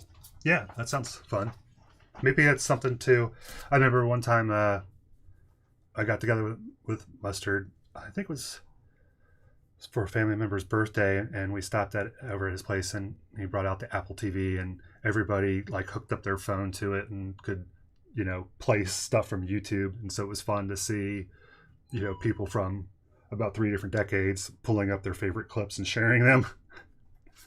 Nice. And it's like, maybe that's something we can do with on our virtual hang, because that'd be easy enough to do through Discord. Let's get caught up on the side. Yeah. So I was reading what he said here. Yeah, I was waiting for. So he was talking about he never actually. Oh, he said he likes his aerial shots, that they're improving, but he needs to work on where they go, and for the big shots that he actually hits the ball, or else he'll be out of placement, and that potentially could allow the goal to be made on us. And that's what I was saying too. That I felt like when I'm trying to learn how to do aerial work, and you have to just try, and I'm trying to figure out how to do it when I'm in the air, that no matter what happens, that I can get back into play sooner. And so And yeah, that's like if you're going to do it, you gotta know the risk versus reward. I think for it. Yep. That was the other part of that I was going to as well was you are not as fast when you're in the air. You're faster on the ground. So only use air travel when you're sure it's really going to help you, and minimize that time and maximize ground time. And here's something, I don't know if this is true in hockey or in Rocket League, but it's true in hockey. Very true in hockey is that skating is way slower than passing. So I'm wondering what that ratio is in Rocket League, because with the turbo, I'm not sure if can you travel the speed of light? Can you travel as fast as the ball can travel? Yeah. You might be able to, but and so that's the thing is like passing. If you're trying to move the puck quickly in hockey, you pass. You don't dribble. You don't move the puck manually. You pass it, and that's another thing. That's a big feature. Is okay. So you got the placement. Yeah, hold on one second. I want to make sure I get caught up on all the text from Colonel. Yeah. So he was talking about what he liked at first was the aerial shots, and that but just making sure that when you take them and you don't take them, that you're not getting out of position, and that counts for any shot that we're boost or you got to slam. Also he wants to stop hitting the ball for the sake of hitting it. Yeah, that is just a human nature aspect that is so hard. I have a set of a plan of where I want the ball to go before I hit it. See the angle in my mind's eye that I want to pull off, just like I can pull. Yeah, that's another thing too. So like, again, if this is the hockey or the pitch, right? These are the goals here. It's like I'm trying to be aware of what it is my teammates doing, right, in relationship to the goal. So like if this is the ball, right? And this is my teammate here, and this is me here, and we're both going for the ball, I've got to do something stupid to try to make that ball do good things, where he's got a shot, right? And even if I'm closer to the ball and I know that I can hit it first, I'm trying to pull up on that and deferring to the person with the better angle. You know what I mean? Did that make sense? Yeah. And that's a hard one, especially when you're closer, right? Because it's fighting that instinct that he's talking about, that, I can hit the ball. And it's like, just because you can hit the ball doesn't mean you should hit the ball, right? I guess that's a tenet. That's a tenet of Rocket League. That too. Yeah. If you've got like you're coming at the goalie with the ball, the goalie expects you to try to shoot the ball. Instead, you can pass it. Yes. Yeah. There's always exceptions, like, because like mind trick in that way. Yeah, I mean there could be a defender right here too, right? So now just because he's there doesn't mean he has the best play. But if there's nobody, between us, all things being equal, but yeah, that's one of the areas that I'm trying to. And then it's like one of the things I do like is that a lot of times when we're getting in each other's ways, it's because of things like this, right? But it's just because like it's hard for us to see each other sometimes, and so we're coming at it from two different angles, and we're ending up interfering with each other. But we're not. It's not like I'm here, you're here, or anybody, Tater, me, whatever, and we're just both trying to do the same thing and not respecting. It's. I find that's. We're doing this fewer and fewer times. It's like a lot of times when it's happening, it's because it's here. You just you're just not seeing somebody in the peripheral or whatever, or I misgauge because it's like, oh, I thought that you were going to defend and I jumped in when you jumped in. One of those types of things. But give Randy a second to hop back in. Yep. Hello. Welcome back. So yeah, just thank you. That situational awareness. I think we're slowly getting better at it, but there's still a long way to go. Yeah. That's part and parcel of that is knowing where each other is, knowing where the ball is, knowing where the opponents are, and then knowing your angles and how the ball travels. And once you know that stuff, then and are good at hitting the ball where you want it to go, and you identify where those sweet spots are, you know, the half court sweet spot, whatever, to be able to power hit the ball to that and have that be a shot on goal, or at least definitely set up that as a rock and pass. It will be great. Say that again. I'm sorry, I was reading the text and you were saying what helps to set up a rock and pass? Brady? Just knowing you got your situational awareness going. That ties everything together. So, it's knowing where everybody is, court maintaining your spot.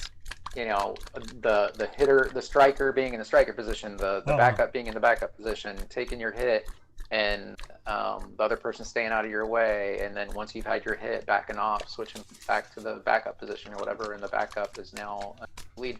But knowing the situational position to be able to do that, to be able to stay out of each other's way, to be able to take the turns hitting the ball, mainly to be able to hit the ball and have it go where you want it, and then knowing where those sweet spots are in the arena where you can hit it, get that power shot on it, and it will go towards the goal, and be a great pass. That's definitely, I think, an area that I'm gonna take your advice, and I'm gonna look up the boomer shots and some of those things, the power shots. Because it's like there's a piece of information that I'm missing that I'm seeing people use against me, and I'm not figuring out how they're doing it. It's like sometimes, you know, people are hitting it just by, you know, putting a lot of boost on the ball, but it seems like there's more than that, and I need to figure that out quickly to help the defensive game, because when you're clearing the ball out of defensive zone is just such a huge part of the of not having a long match, right? It's like if you can't get that ball out of your end, it's just like it's so like ugh. Yeah, it's so frustrating. It's important to, like, always, if you're trying to get it out of your side, or trying to clear your side, to avoid hitting the ball toward the center of the rink, toward the center lane. Yeah, that's because like it just sets it up for them to make a shot on your goal. Yeah. You know, all things being equal, of course, right? But yeah, it's like if this is you and this is the ball, and it's like anytime that you put the ball in the center, that's a pass, either for you or your teammate. Yeah. And anytime you put it against the wall, that's defense. Putting it towards the wall, away from the goaltender. Now, one of the things I will do if all three defenders are in this corner and the ball's going towards the goal and I got a decent angle, I will try to shoot it, you know, over here, which generally you don't want to do. But, you know, if everybody's over here, then, you know, I figure that's the safest play is to kick it. And I'll do that sometimes too. Like if I'm trying to chase back and the ball's like, you know, coming this way, sometimes if I'm going to be a defender, I just like to take it and touch the ball so the ball will go slowly over in the corner while I actually have time to go over and put myself into the goal. But one of the a good team. Go ahead. But a good team seems like that. Sometimes that's not good, because if a good team can get it, then they can put challenging shots on you. So that might be actually not the best. Yeah, one of the best things I heard was you never want to give the opponent the chance to show you what they can do. Yeah. All right, Randy. I'm going to start trying to use some of the spray foam. So let's wish us luck. Okay. Good luck, because you don't want to get that stuff where you don't want it, and it can splatter. Okay. And if it gets on you or something you don't want, it is a pain in the ass. Okay. So I am using gloves. I do got this container over here to try to help. And I just think be mindful that it can splatter. Yeah. Okay. Noted. I appreciate that. And it is expanding foam, so it can cause a mess. Yeah, that's why I've got this is like 4 or 5 inch tub here, so hopefully. Let me go ahead and move my chair out so I can. But I was going to say that I had some good luck so far with doing power shot clears off of our back wall to clear it somewhere. Yes. Yeah. I'm hearing you on that. Yeah. Anytime you can use the wall And I'm finding too that it's a helpful tool to try to do things that are, don't mess up your teammates, but are unconventional shots against the people, the defenders. The levels that we're playing, it doesn't take much creativity to kind of fool somebody, and I find that if you can get you get them to move in the position into the area they didn't want to move into, and all of a sudden it starts to become a little awkward for them, and that works to your benefit, I think. But let me see here. How do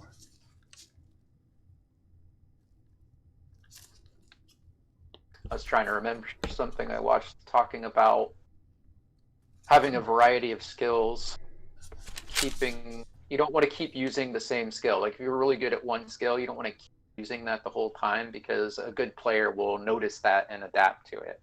Like, oh, okay, he's only good at this type of shot, so now I know that I'm going to just block, do what I need to do to make sure that I'm blocking all those type of shots, kind of thing. Yeah, I agree with that. So you want to have a multitude of shots and techniques in your repertoire to be able to mix it up and keep them guessing, keep it fresh. I'm not sure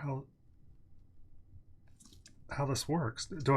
Randy, am I supposed to just press down on it, or does it tilt? Do I need to angle? It doesn't squeeze down both so you get the best. So you're kind of pressing it just straight down into the can, the nozzle straight down into the can. Is that kind of the? Yeah, it should be. I don't want to break the stem, so exactly. I'm trying not to force it, but.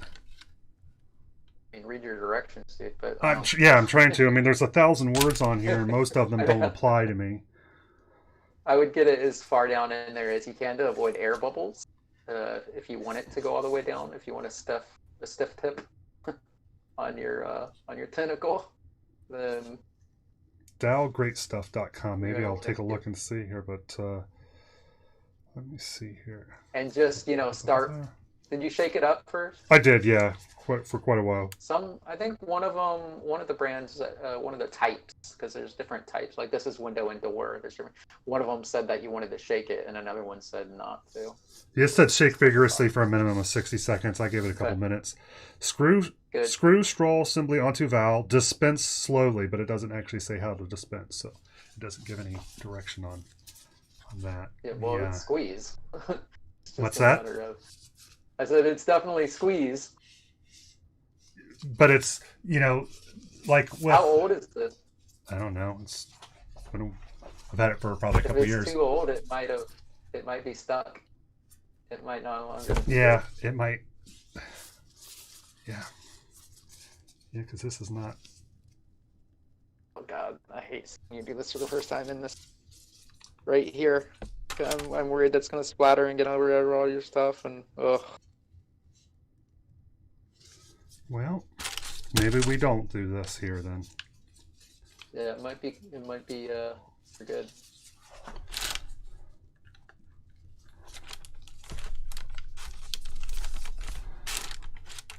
It's been a while since I've used. Pretty sure it's not a situation where you need or want to try to puncture and think it's done by just squeezing the appropriate handle down. Yeah, because it's saying dispense slowly, and it's got a longer thing here, which makes me feel like I'm supposed to push on this more, but I think it's just because it's trying to give you more control. Yeah, I think it's just so you can. Yeah, so you hold it with it. Yep.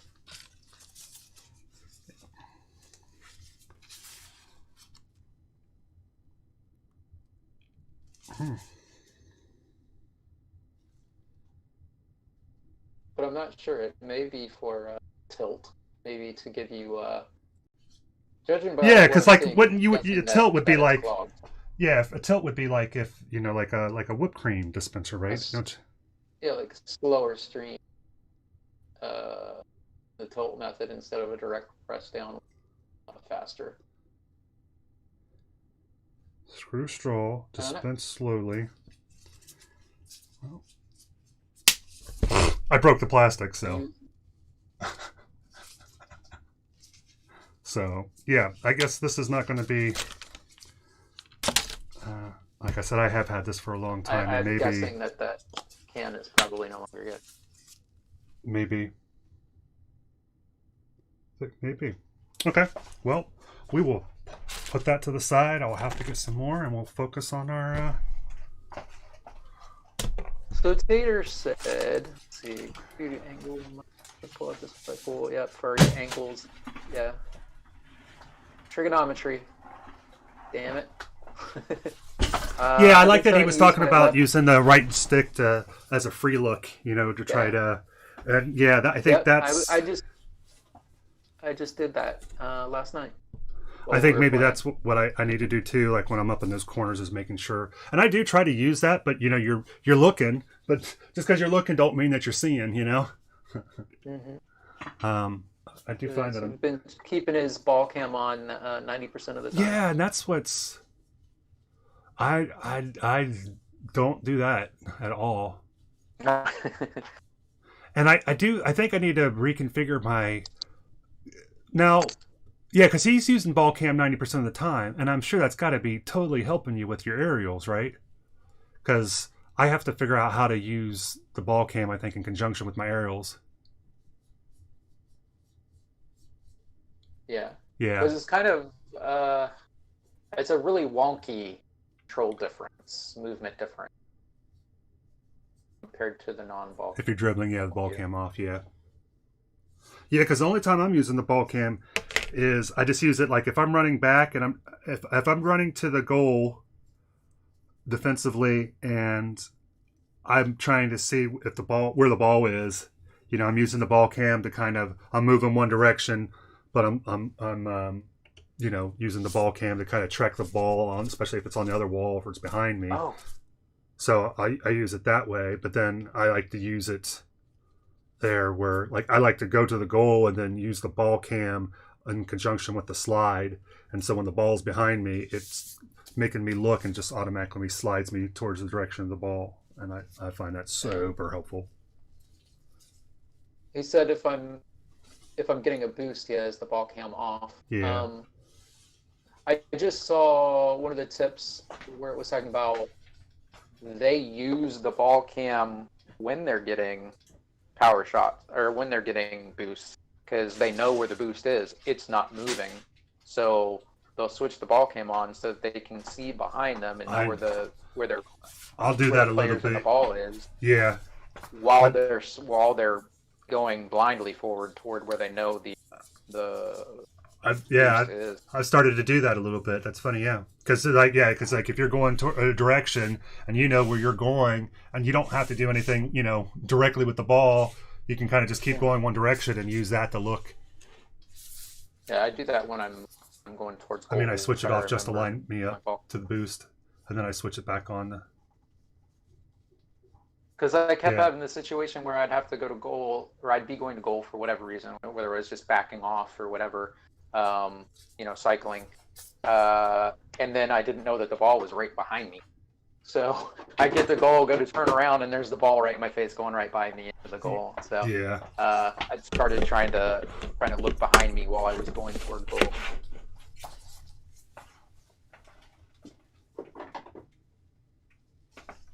I find that my Peter tingle. Is getting a little bit more sensitive on some of these things because it's like I'll start to do something and I'll realize as I'm doing it's like, no, this is stupid. You keep doing this thing and it results in bad things happening. And so there was a couple times where it's like I started to do something and then terminated it because it's like I knew it was the wrong thing, and you'd still get scored on, but you felt like, well, but at least I knew it was going to happen before it happened, rather than it was just like, what happened? So that I felt that it was growth, even if the result was the same. I know that there was progress being made nonetheless. All right, so if we pull up. Did you have a mental health moment? I discussed today? I don't think I did have a mental health thing. Do you know what time it is? It is. Wow. It is 8 till 2. Wow. And that's nuts. That went it feels really like quick. We've been talking for about 10 minutes. The last time I looked at my watch, it was noon. So yeah, that was nuts. Man, that went quick. Time flies when you're talking about rocket hockey. All right, so we still got maybe. Also, D&D Beyond, I just got an app right before, or I just got a notification that they got a new player mobile app. They have There's a a mobile app now available. oh, cool. Beyond D&D Beyond player app now available. Because even the website was very mobile friendly, but that's even better. That's cool. Because I think before the app, they had an app, but I think before it just let you access the rules. Like you could use it to look up rules and stuff, but I don't think you could use it to pull up your player. You had to do that through the website. But the website was designed well to work well with mobile phones. But this could be even better. So yeah, that'll be cool to check out. And oh yeah, and you said Randy, you said that you know what the mental health minute is just like you were talking about character development, right? Take a few moments to ponder that, right? It's like you've never arrived. You're never going to arrive. You're never going to stop being the person that you want to be. That's not a thing you achieve, right? It's the process of growing is the achievement. Growing is the achievement, not the end point.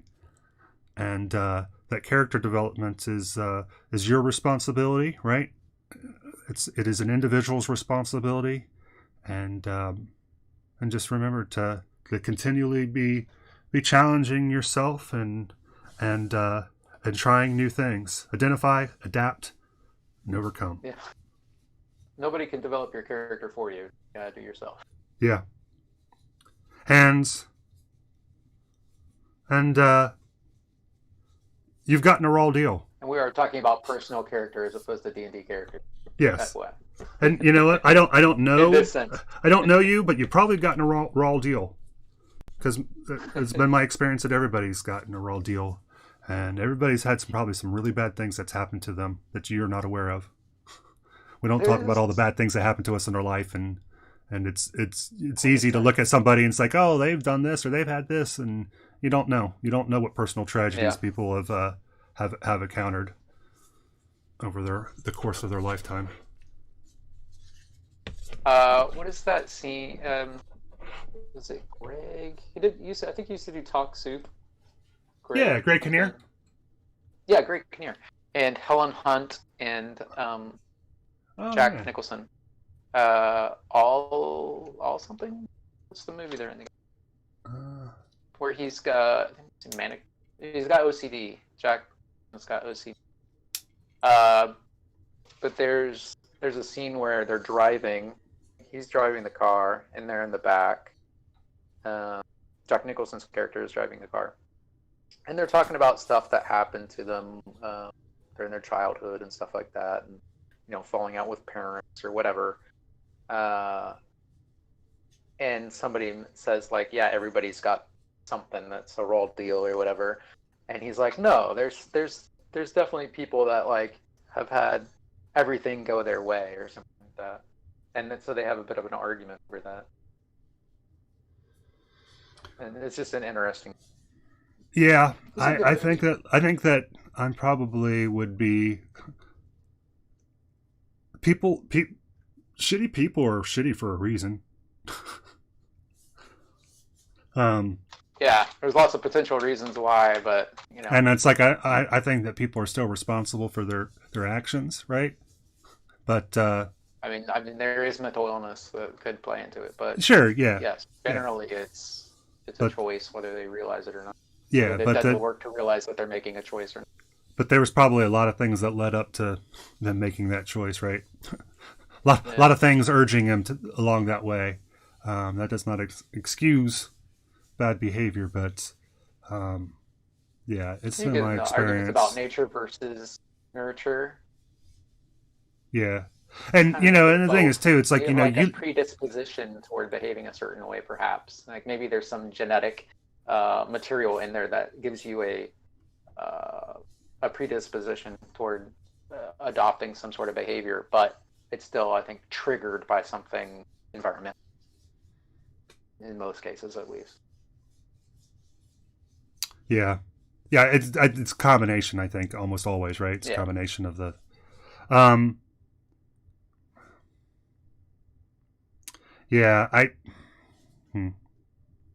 think that maybe topic that we revisit on another day.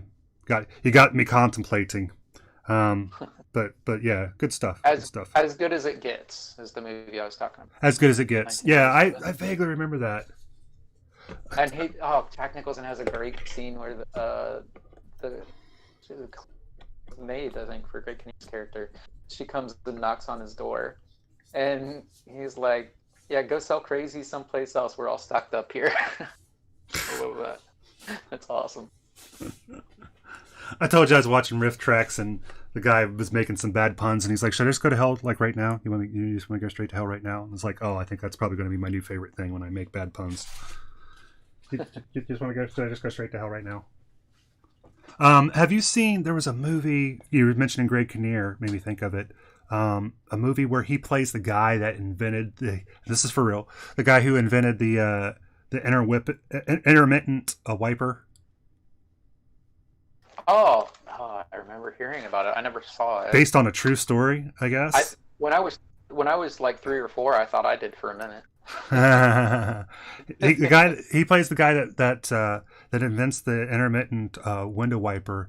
That the movie portrays genius. The movie portrays that concept, that intellectual property, in essence, is stolen by large automotive manufacturing companies, and that he spends his life suing them over this, and I think even representing himself. And it's sad what it takes for it's one of those things like, truth will prevail. And I think that I don't remember exactly how it ends. I think that he eventually gets credit for him, but it's just, that's all it is. I mean, he had to spend his entire life and went broke just to fight to try to. Yeah, it's messed up. And it's just like one of those things. It's like, ugh. Nikola Tesla, like, he just wanted, world peace basically, and everybody to be in betterment. But well, that so he never patented anything. He never patented any of his inventions. So he died penniless. But not pigeonless. Yeah, but not pigeon. Oh yeah. Did a penchant for pigeon. A penchant for pigeon. Yeah, it's a tragic thing. He didn't get it. He didn't get a lot of acknowledgement that he should have gotten. Yeah. Like Marconi, was it? I believe that got the radio. Got credit for being the father of the radio, inventor of the radio, and really it was Tesla. Yeah, and the same thing. Like, I guess that's what's funny. Was like when I grew up, Edison was kind of regarded as a hero, and the more I learned, Edison was a horrible, horrible person. Yeah. He was mean. He was cruel. He was vindictive. He was a thief. That's kind of what I've gathered. Yeah, Edison was all about DC power, direct current, and Tesla invented alternating current, and which is what we use today. Right. There's so many benefits to it, but Edison wanted DC to be the thing, because he had a hard on for DC power. That's what he invested his energy into, his money into, was trying to promote that. So he did everything he could to discredit Tesla, who I think ended up teaming up with Westinghouse. Yes. And to the point where Edison put on a street performance type of things, where he would electrocute an elephant to death with AC power. Yeah. And I think got the first electric chair made with AC power. Yeah. To also demonstrate and put it as a negative thing. Yeah, I think that's it. He would say that's like the only thing it's good for. Yeah. Yeah. Yeah, he was a character. He was something. Yeah. Yeah, would go around and you can find footage, I think. I think there's film footage of them shocking one of those elephants to death. If I'm not mistaken. It's nuts. That's what I love about the Assassin's Creed series, Assassin's Creed 2, it talks about that. It comes up. But yeah, it's nuts. Anyway, so Randy, I think that we've hit 202. So I think we're going to go ahead and probably wrap this up. I'm going to have to do some, I think, offline. You don't want to talk about character development? Oh, I did want to talk about character development. Yeah. So, you said that you were working on some stuff. I was curious more what you had. Yeah. So I was, I'd mentioned a bunch of ideas I had about, with the different powers for the 10 children and everything. Yeah. How that different implementations of that within how they could interact with the world and stuff and play their powers in small amounts and stuff, whatever. So I had mechanics for like how different ways you possibly pull that off. Like never having to tell them no, but if they come up with a good idea about a way that they might be able to realize their burgeoning powers and interacting with the world in that way.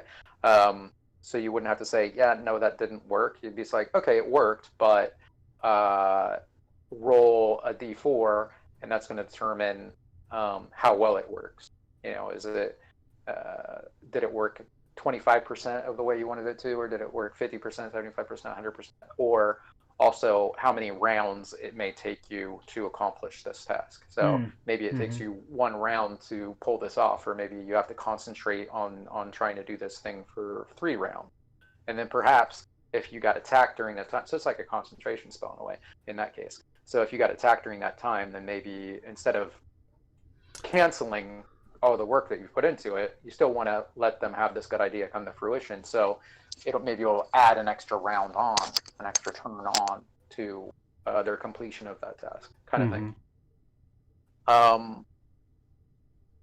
But anyway, so I'd mentioned at one point I'd mentioned some ideas for the bard. For being the soul child. Which one was it? Oh, for soul. Yeah, for the soul child being a bard. Yeah, which I think is a really fun idea. Those ideas and stuff. Yeah. But I was hesitant. Like, I have a lot of things, like, it would be cool to play a bard for these reasons, but at the same time, I don't think I could do it justice, because my idea of the bard is to be with someone that can perform it musically well on the spot and whatever. And so I was really hesitant about that. But I watched a bunch of stuff about, how to better role play, and some that came up. Actually, the majority that came up that I immediately saw ended up being about how to play the bard. I'm like, okay, well, all right, fine. So I watched some of those, and they were interesting. And they talked like, you don't have to sing. It depends on what you're comfortable with and all this stuff. And then, like I'd mentioned previously, about having maybe some things that you determine beforehand. Yeah. You have like a little cheat sheet of things that you can kind of break into and get your feet wet and things you're comfortable with. Yeah, that's why I felt like, watching Critical Role, Sam Riegel, you'd sent me a clip for it. I haven't got to watch it yet, but he plays the bard. Yeah, you've got to get caught up on the stuff I've sent you. Yeah. That stuff is hilarious. Oh my God. He some of the bard stuff that he would do was really fun, and some of it was ad-libbed, and some of it is prepped beforehand. It's like this thing. It's like freestyling and rap can mean a lot of different things, but a lot of freestyling is not freestyling, in my opinion. You didn't come up with it on the spot. You didn't send like, I don't know anything, and then I'm going to do a 7-minute rap with all these things that rhyme. And some freestyling is freestyling, is ad-lib. But, I've seen enough people freestyle. It's like, I've heard you do that before, so I know that's not freestyling. You're just using some, It's like when they say that in music. There's a lot of tricks that go into like saying, okay, you're gonna freestyle now, like do this type of music, like, okay, now this is this is jazzy, this is rock, and it's just that they know what certain note combinations make a thing that genre, and so they have that in their repertoire. So it's not like they're just randomly doing this. Oh, well, they just did that randomly, it sounds like rock. Well, no, they have that repertoire of knowing what notes to play in that genre to make it sound like that genre. But there's tricks that they have up their sleeve to be able to pull that off. And it's, I think the same, that carries over into what you were saying as well. Same kind of thing. Mm-hmm. Oh, Colonel Mustard. See you later, buddy. See you tonight, hopefully. Yeah, I was mentioning that we were going to wrap up, and that's why he Or said maybe. he said thanks for streaming because we were. Okay, that's it. I think we printed that, and then you said, "What about Are you character still here? development?" So you had mentioned that me kind of giving you a prefab character, but sounds like maybe you kind of want to run with something. Is Yeah, that we can still work on it. Right now, I just did this like this morning, so I was just like, hey, let me check.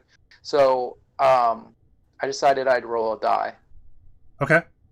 So I just went with like I rolled a die for race, and I got gnome, Okay, which I would never have thought to play really unless it was like a tinker or something, right, right? yeah.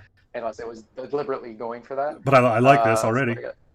I got gnome, and then I rolled for um, what was it, Class class, and what do you think I got? bard. So You are supposed to yeah. be a bard. So apparently I'm a gnome bard, and then like your normal Awesome. thing about for what your background for being a bard is Yeah. entertainer, but I was like, I don't know if I want to do because that even plays further into the goddamn like performing thing. I don't know if I want to. And what do you think I rolled for? Did you get an entertainer? Entertainer. That's awesome. Yeah. That's hilarious. That is really funny. So I get that. That's Let's great. see. So I'm there's excited. sub race for gnome. You got forest or Yeah. rock. I kind of my natural inclination is to lean toward forest, and I Forest. liked a lot about what it was saying, but I Uh-huh. rolled and got rock. So there's different aspects of that. I was Well, wondering you know maybe what? You know a why? hybrid situation. You know why?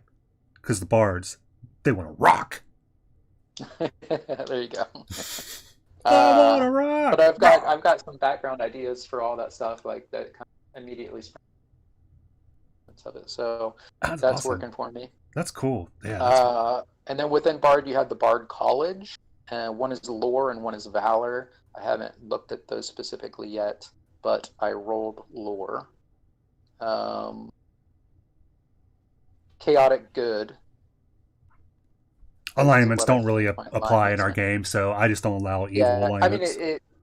yeah, it works for the character. So Yeah, that's because if it helps they said inform your that decisions, then it's gnomes are awesome. typically yeah, gnomes are typically good.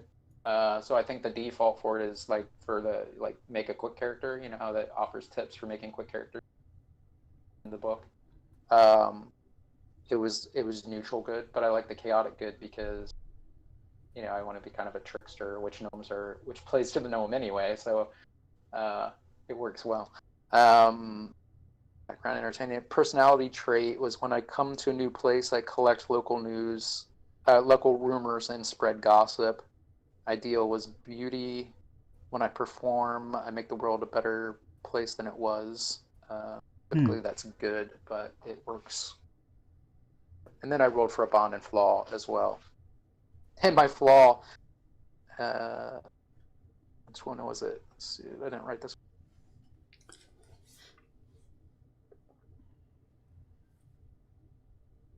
One of it had to do with like I satiricized.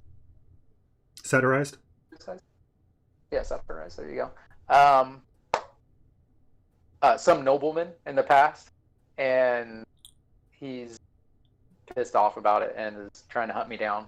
I like that. That's awesome. I'll probably end up doing it again too. As part of that. That's fun. That is really fun. And then I rode for a trinket and I got a glass eye. So there's got to be some story about why I have this. Why you glass have eye whose eye is this? I have a story for everything.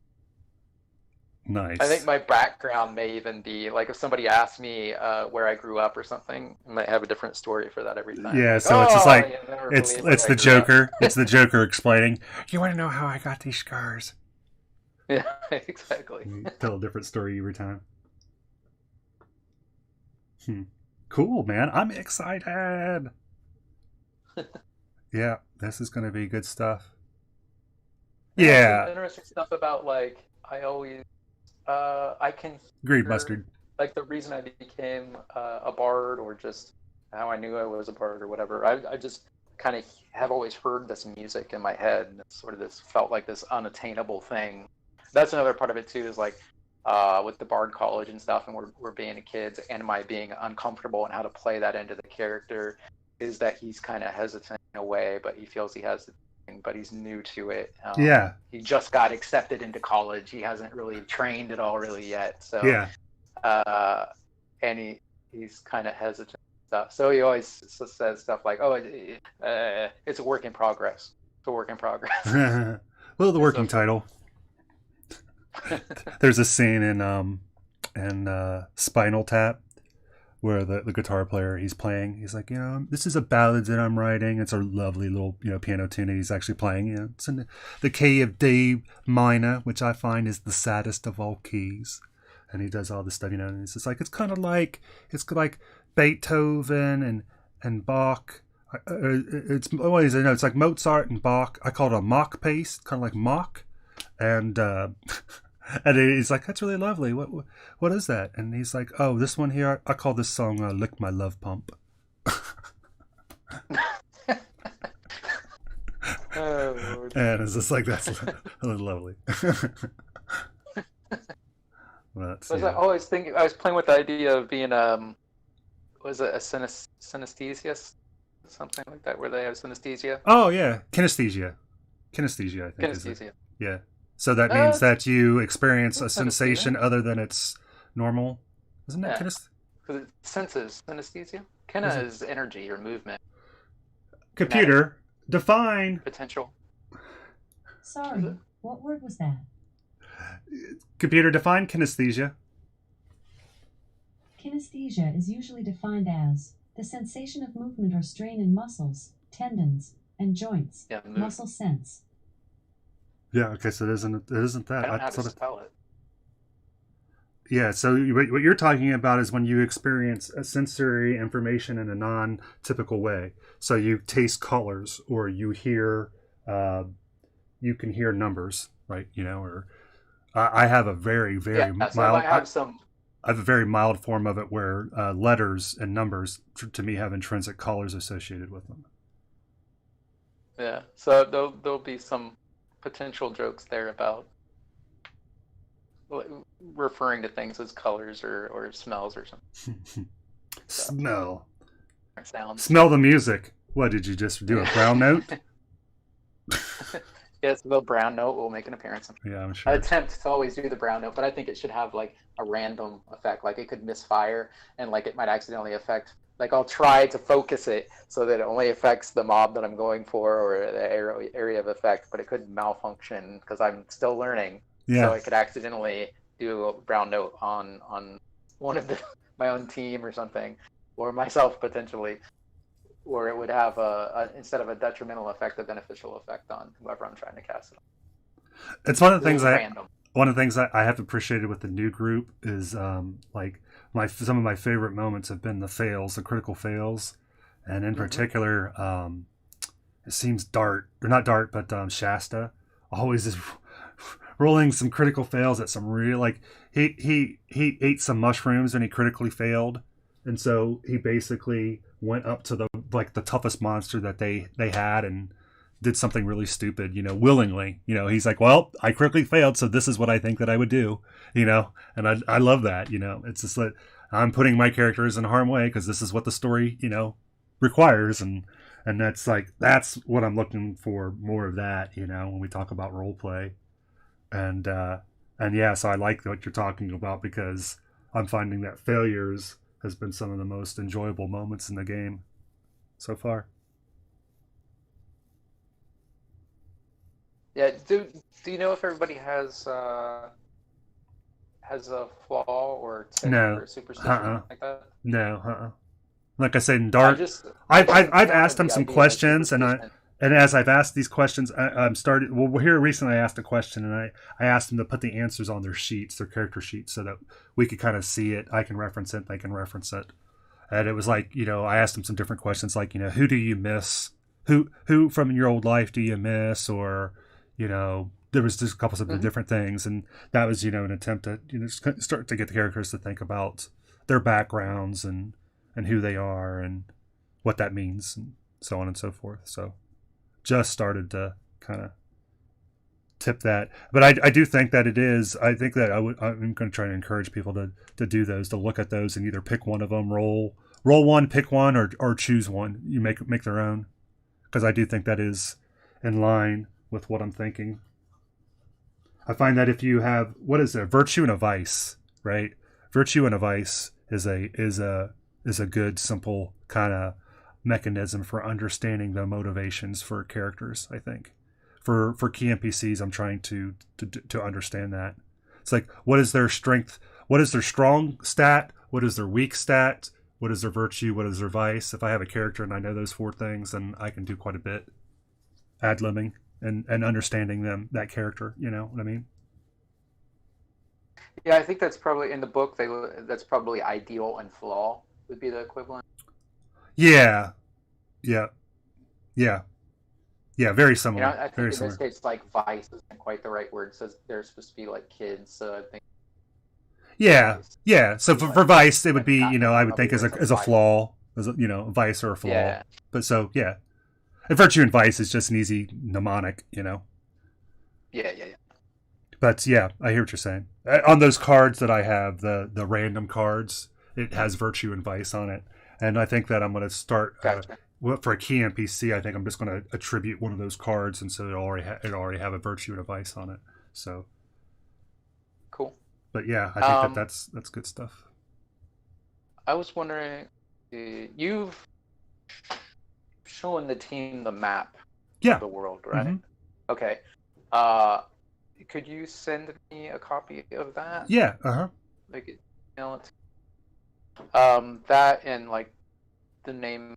That lists the name of the world and the name of the continents and stuff on it. Yeah. So basically, you have the main continent, and you have the penal continent, and it has a few of the key cities listed on it, and some and key areas. Like where the kids came from, and all that. Yeah, because basically, like, I don't know where you've spent most of your life. You originally would have come from the home tree on the penal colony, but you would have been removed at a very young age. So that's the thing, is you could come from really anywhere. Yeah, but where the home tree is, so where we originally came from before we got planted elsewhere. And you guys don't know exactly where the home tree is. Okay. You know the general area. But yeah. The players, something with the players' names, their character names, and their race, and that information. You should be able to get all that information from Beyond 20. I think you can pull up their character sheets. Okay. Anything else, but yeah.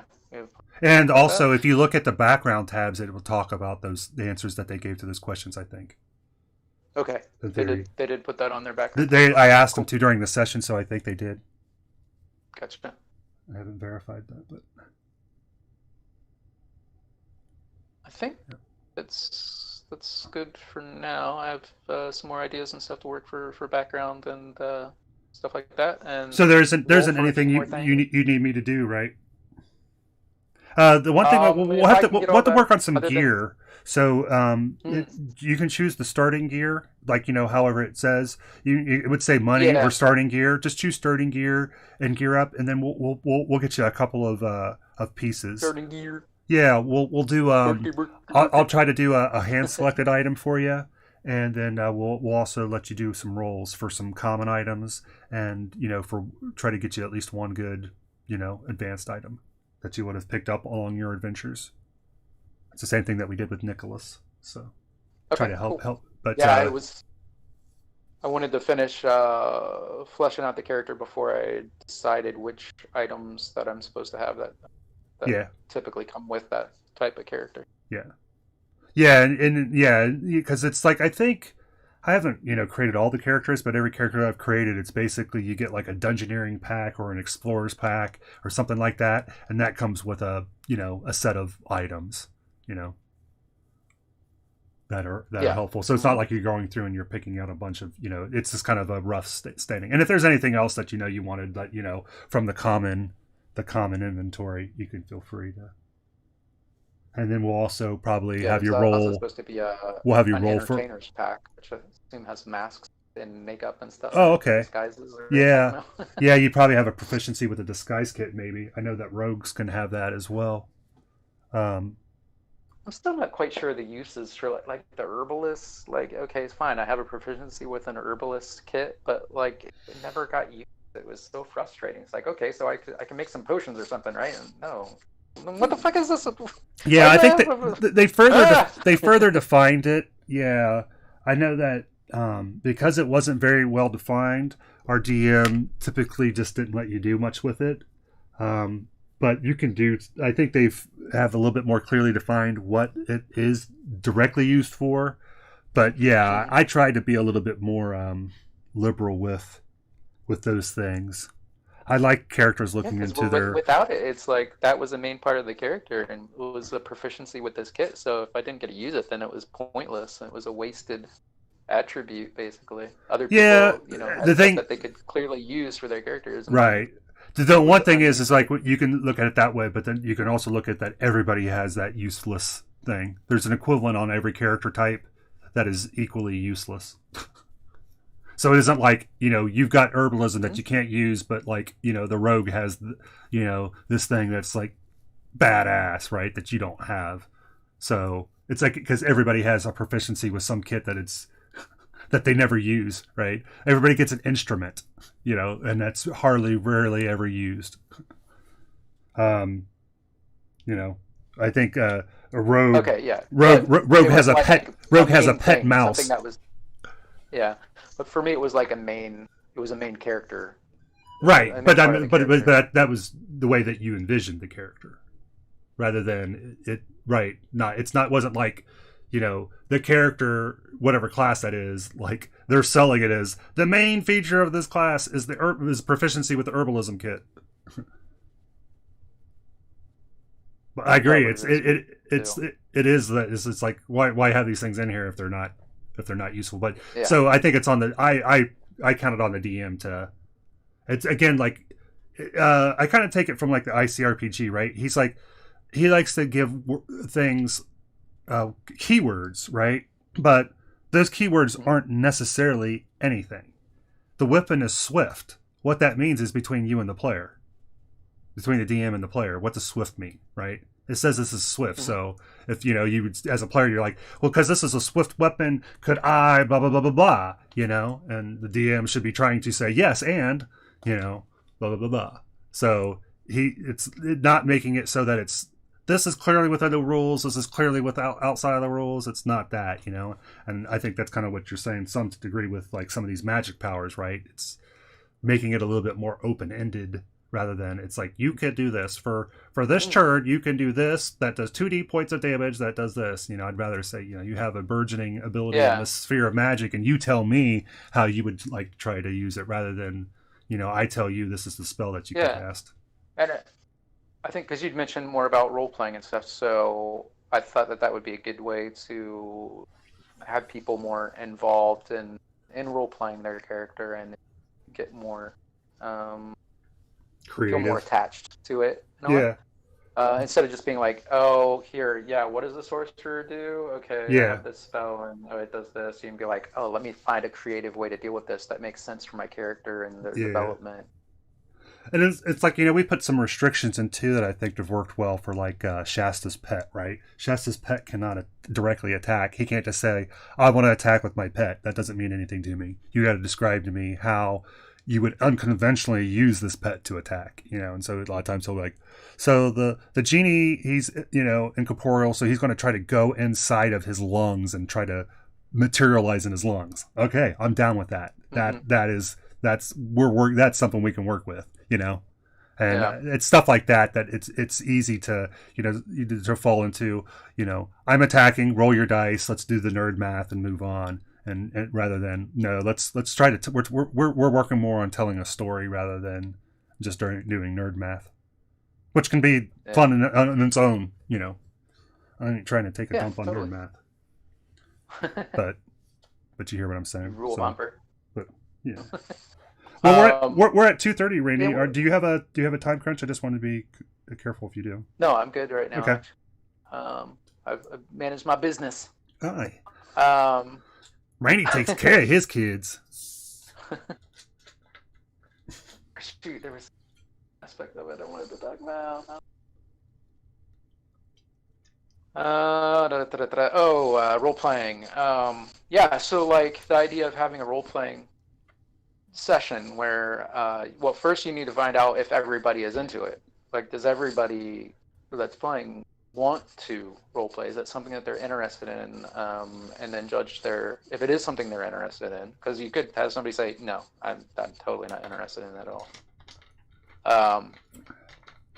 And then if they are interested in it, to what level? Like, what's their comfort level with it? Yeah, and the thing and is, if somebody is really shy about it and uncomfortable and would kind of like to do it, but is scared of it, like I have issues with, then finding out a level that working with them to find out a level and giving them some tools to work with to try to some resources, to get their toes wet and feel comfortable with it. So that's a strong suggestion. I one, this will sound crasser than the intent is, but I kind of don't care what their opinion about roleplay is, because to me roleplay isn't you have to act in a voice, you have to pantomime these things, right? That's the thing. So maybe they don't understand that. Right. And so, but I'm gonna put them in a situation and they're gonna do things. I'm not gonna say, okay, you have to role play now, right? That's not what's gonna happen. And it's like, you got to role play, go. It's going to be, just like we've been playing, it's just going to be a little bit different situational. And the questions that I ask are going to be maybe a little bit different. And the responses that you give are going to be a little bit different, because it's not going to be, I'm going to pull out my sword and swing and attack. So it's just creating it's a different type of situation. Right. And I'm not going to, and we're not totally changing the game. So like, this is now just the way that it is. So I'm going to run a session like that, and we're going to get some data out of it. I'm not going to pull, is everybody want to do this? And everybody says no, then I'm not going to do it. So I'm going to do this. It's just about helping people role play better. Yeah. If that's what they're interested in. Yeah. Yeah. No, and I think that I do mean, if they're interested in doing that, then doing voices, helping them get comfortable with pursuing that element of role playing if it's something that they're interested in. Yeah. I do think that there are a lot of probably some really great resources out there, and I think that is very strong advice, because there is lots of different ways to role play, and that there is, I'm sure, great resources out there on helping with that. Character interplay as well. Like, have them interplay with each other more about like, I'm not sure about this, what would you do, sort of thing, or could you help me with this? I had a couple ideas in mind of how a bard could help try to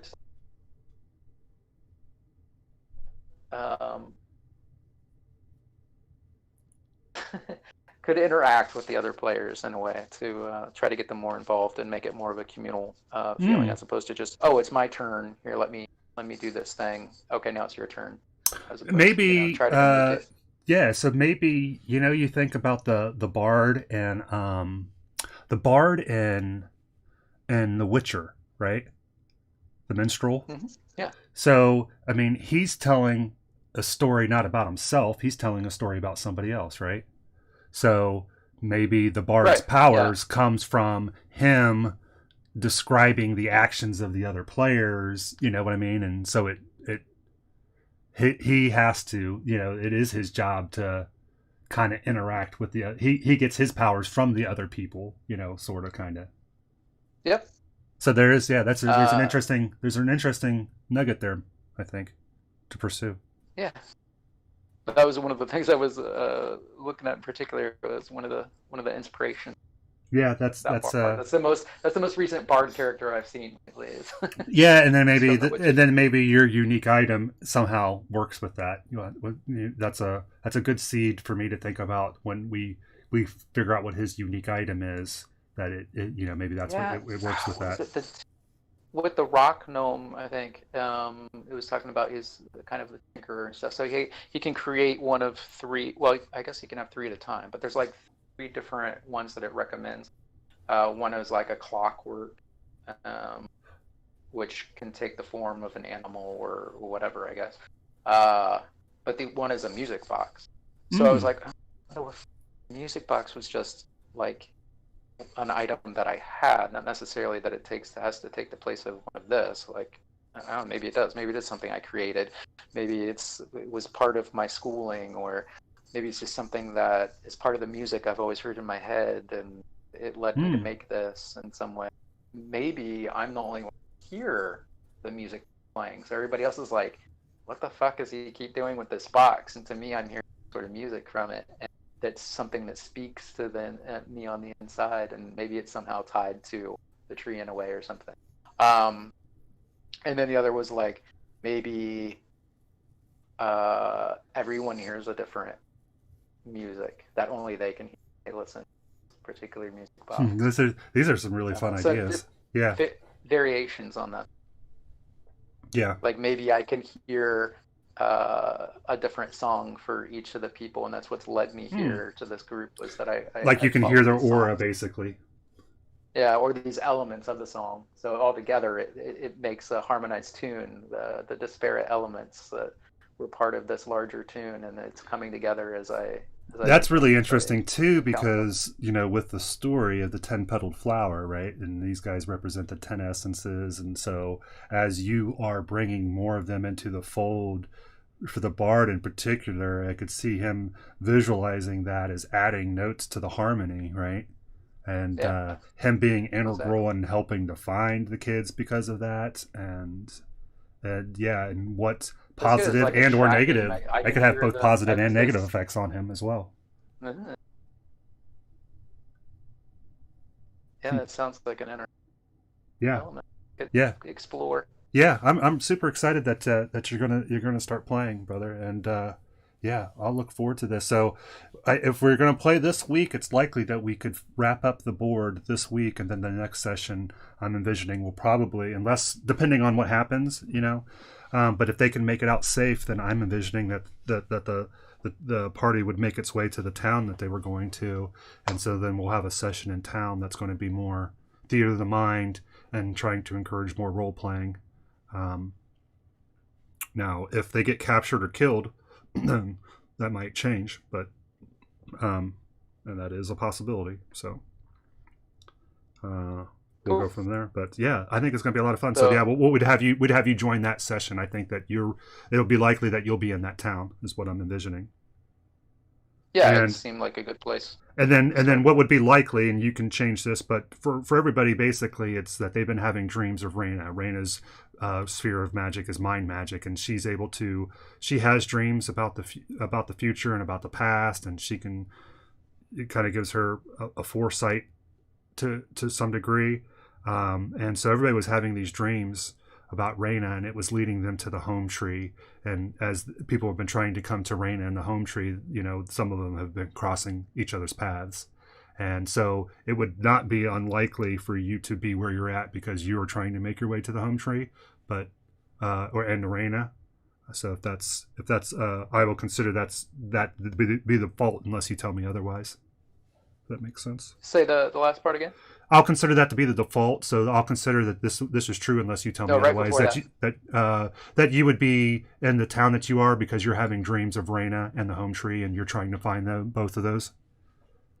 Yep, that's where I was going to. Yep. So okay. So yeah. That's what led me here. Yep. The songs. Yep. Yeah. The songs that you're hearing in your head about the 10-petal flower. Heart. Yep. The song in my heart. Yeah, it sounds like good stuff. Well, unless you have anything else, brother, I think this is where we're going to wrap it up for today. I think I'm good. I've got some reading and some rolling to do. Yeah, and I have some thinking to do about some items, and yeah, that's going to be fun.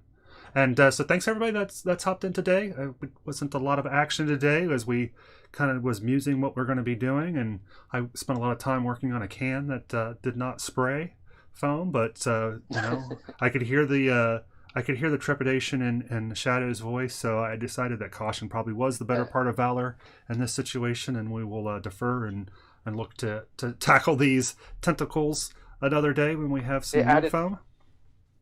It added some drama. Yeah, that's right. Will it explode? Will it not explode? It was touch and go there for a little while. We were on the edge of our seats. But thanks for everybody who did hop in. Me and Mr. Mustard, we appreciate you bunches and bunches, and we will look forward to chatting with you later. He did mention that he could be available for Rocket League, so we may try to do a little bit tonight if you're available. Yeah, sounds good. All right. Public service announcements. Yeah, please. Blood drives. They're having critical need. And I just got my notification that I am eligible again to give another double red, so I'll be setting that up. And I encourage others to look into doing so as well. Yeah. What is the? I had one more thing. Oops, I'm dropping stuff. Hold on. I forget what my other public service announcements was. Oh, COVID. Okay, so we're having the resurgence. Since places opened up and things started, so we're having record numbers of new cases and stuff. So just, I know it's easy to get lax, easy to start to relax, especially when you see other people doing the same, stop wearing masks, whatever. But obviously we need to double down and pay attention, making sure that we're doing what we need to be doing to stay safe, keep others safe. Also, I just saw a couple things from the news saying that the scientists are saying that it is much more easily spread than previously thought, that it used to be like 6 feet distance. It was all that they were really concerned about it spreading because of particles, like spit particles. But now it's actually the aerosols. So like if you sneeze or even some like stinging and stuff, you can create aerosols, and these are kind of projectile, ultra small, carried on the wind particles, and they spread to like 30 potentially, and still potentially be viable for contamination. So for infection. So just be careful, be vigilant, make sure you're protecting yourself and others, and stay safe and healthy. Yep. And remember to love yourself and others. Yeah, and Randy, I got my mask on here because I'm supporting your statement, just as a symbol of solidarity with you here. One of the things, I was taking a look at some of the facts for our state in particular that was shared with me about this kind of the resurgence, or it's like we're not out of phase 1. I think we thought we were out of phase 1, and we were hoping that phase 2 was going to be light. It doesn't seem that we're in phase 2. It seems like we didn't get out of phase 1, and the number of this is still phase 1. Yeah, the number of cases that we're seeing in our state in particular, the curve was going like like this, and it's now going like this. So we are, and then the number of cases that's highest is amongst the 20-year-olds, that 20 to 30. It's the youngins that are refusing to stay home and are out and mixing it up. And so if you are within that demographic, if the fatality rate is 4%, your likelihood of dying from it isn't great. But this isn't about you. This isn't about you dying. It's about everybody. Yeah, it's about you could potentially get sick. Like you may not care if you get sick. You may not think you will get sick, but you could get sick. You might not even know that you're sick. You might not show symptoms, yet you can still spread it. And spread it to others, and it can cause loved ones to die. Yeah, so and especially be responsible. Yeah, don't be selfish. Don't kill somebody's nana, right? Yeah. Don't be responsible for somebody's nana dying. It can kill children. Their children, so it's just, be considerate. Better safe than sorry. Yep. Look out for yourself. Yep. Yeah. It's masks and the things like that, right? It's not about you. It's about others, and that is not a bad thing in times such as this. So, anything else, my friend? I'm seeing a lot of new names in chat, so awesome. In the users list for viewers. So welcome everyone. Yeah, thanks everybody for hanging out. Yeah, thanks for see you again. Yep, and then we will be. Randy, you know what? I was thinking about doing. I was thinking about doing a sort of sneak preview of the video edit. Do you care to see that? I can show that. Yeah, absolutely. It's all done except for I need to add the music bed, and I'm going to add some titles, just some information stuff. But I think it's in a spot where we can sneak peek look at it. Pretty Cool. pleased with it. It is synesthesia, by the way. Yeah. Perceptual phenomenon in which stimulation of one sensory or cognitive pathway leads to involuntary experiences in a second sensory or cognitive pathway. People who report a lifelong history of such experiences are known as synesthetes. So a synesthete or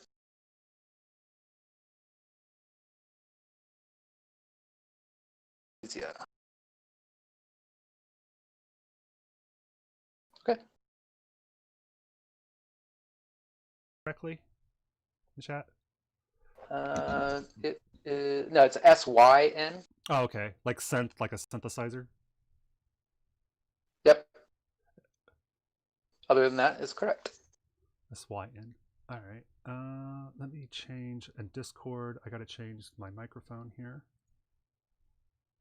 And I changed it hopefully on the Twitch as well. Let me see here. Voice and video. Change the microphone here. 2, 3, 4. Looks like synesthesia means union of the senses. Huh. That's interesting.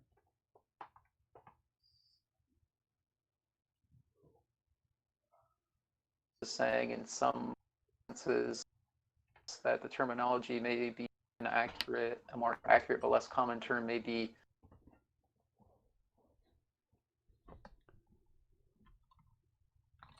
ID. Not sure. All right, I think that IDS. should be good. Yeah. You can hear me okay, Randy? Is that correct? You can hear me okay? Yes, I can hear. Okay, and then let me... Hail and well met, fellow time travelers. Hail and well met, fellow time travelers. We are here in Studio Johnny Q. Here we go. Let me move this over here. Let's crank up our volume a little bit to 100%. We'll give you a little extra flavor here as well. Let me watch the desktop audio level there. And let me switch the camera angle to that. Yep, okay. You can see my big head, yeah, on the video. Correct? Radimus? Yep. Okay. And then let me back this up. Hail and well met, fellow time travelers. I am Johnny Q. We are here in Studio Johnny Q, and we are going to do a Dungeon Deep Dive. And that's just where we do a abbreviated version of our recaps from our D&D sessions that we do over on Twitch. So enjoy. Yeah, I had to turn it up to what here. But I had it pretty low. Well, here, whether you gotta hear my. That's how my grandma tries. She thinks she's giving a raspberry, but she's just flicking her tongue. I said, "Don't do that, Grandma." That's what creepy men do on the street.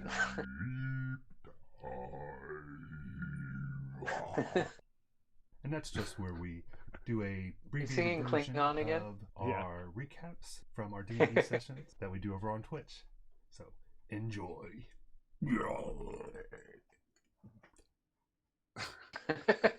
Oh yeah, I almost forgot. We have some high-speed footage of us getting on board together at the very end, so be sure to stick around. After we do our recap, you'll get to watch it at that. That's super high speed.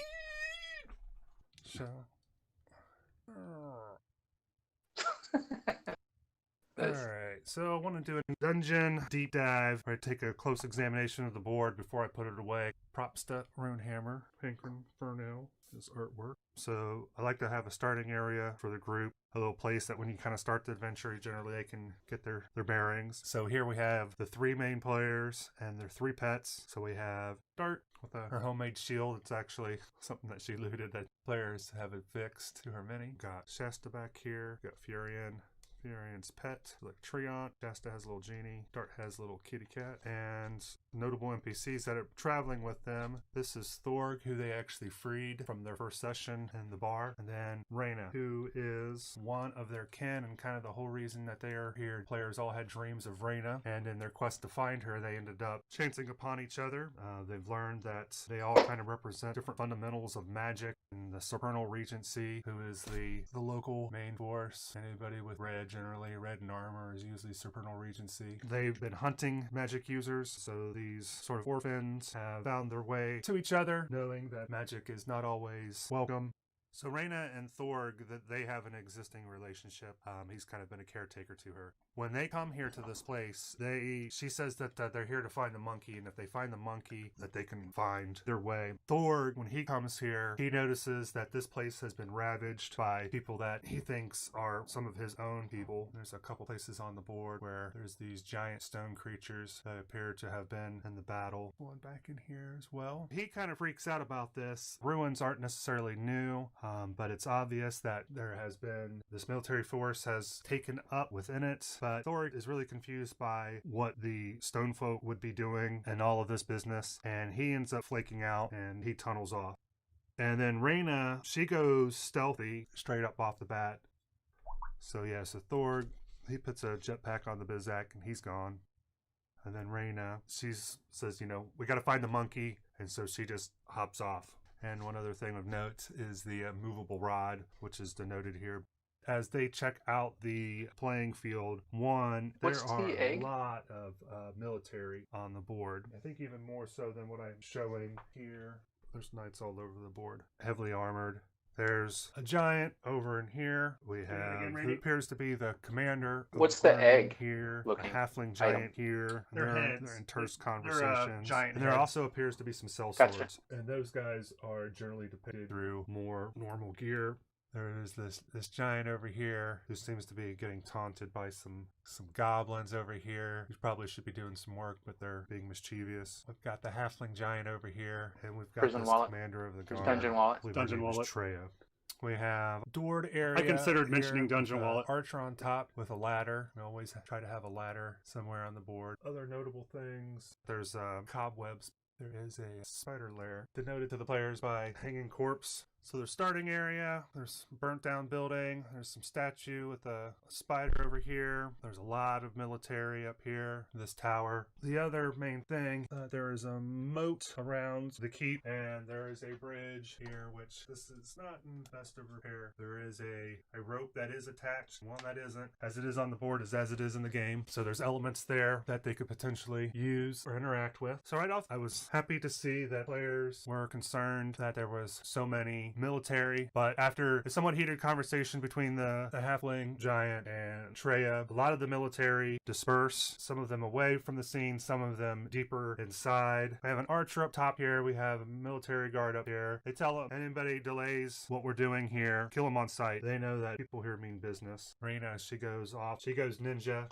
But all the children, they share a telepathy, so they're able to share visual information and also communicate telepathically, which is very helpful, so you don't have to worry about meta scenarios, who knows what. Right off the bat, Dart wants to explore over where the spider is, and she's able to use her newfound ability, which is animal friendship, and she ends up convincing the spider to work with her. Shasta and Dart, so they make their way out, but are being stealthy. Their pets are with them, and she has her pet being stealthy as well. These guys all have a special ability that if during their attack rolls, if they roll a natural 20, their pets end up supersizing. And so all the children, which they find out through conversations with Reyna, are the 10-petaled flower, and each one of them representing one of the 10 primary essences of magic. Each one of them has a pet, except for they note that Reyna does not have a pet, and she doesn't ever appear to want to talk about it. Yeah, so she was over here, and I believe that she had gotten a natural 20 And so that made her pet supersize, and she gets to roll. She gets to do a D20 roll, and depending on what it is, it's a different animal that her pet changes into. Her pet changed crazily a spider, a giant spider. So she had this one natural spider that she had under her control, and then her pet who had supersized into a spider. This archer up here was taking pot shots at him. Because of that, and because he had a ladder, which Dart has ladderphilia, I think, which is an unnatural love for ladders, she was bound and determined that he was going to be the target. So she sent both of her spiders up the wall, which was pretty amazing, actually. And so they were creeping up this wall here and interacting with this. And I have to tell you, this guy was very shocked to find two giant spiders come up and attack him. At that point, the ladder ends up coming off, but it critically fails, and it ended up hitting this guy who also critical failed, but the ladder ended up getting damaged to where 4 of the rungs were broken, but this guy had taken some damage already, I believe, from the kids who were advancing and doing some hijinks, and Shasta had gotten her pet involved with him, and her... There was 2 things. She has a pet which supersized, and she rolls a random, and it turned into a giant spider, and then she also befriended a giant spider. So there was 2 spiders. Gotcha. Yeah, and then when I was doing a recap, I couldn't find her pet spider, and so I think I'll put a text crawl that's like, you have to imagine there's 2 spiders here, sort of thing. Her pet's being genie form is able to transverse a lot of areas, and then same thing with the tree. One's an illusory spider. It can only be like by those rock and stuff like that. So he was up here as well. And but it was funny that she has a 1 in 20 chance of it being a spider, and that's what she rolled. So she had these 2 spiders. Get our pink tentacle. So they move from their starting area. There's another guard who eventually comes over and joins the fray, and they're able to take him down. Did this guy gets taken out by the spiders. This clip's up here. The ladder comes down, and they falling him. Treant pet comes back down. Dart's pet ends up becoming more normal. This part, we'll see what we're 7 minutes in. It's the whole entire thing is 18 minutes, and the part of that at the build starts at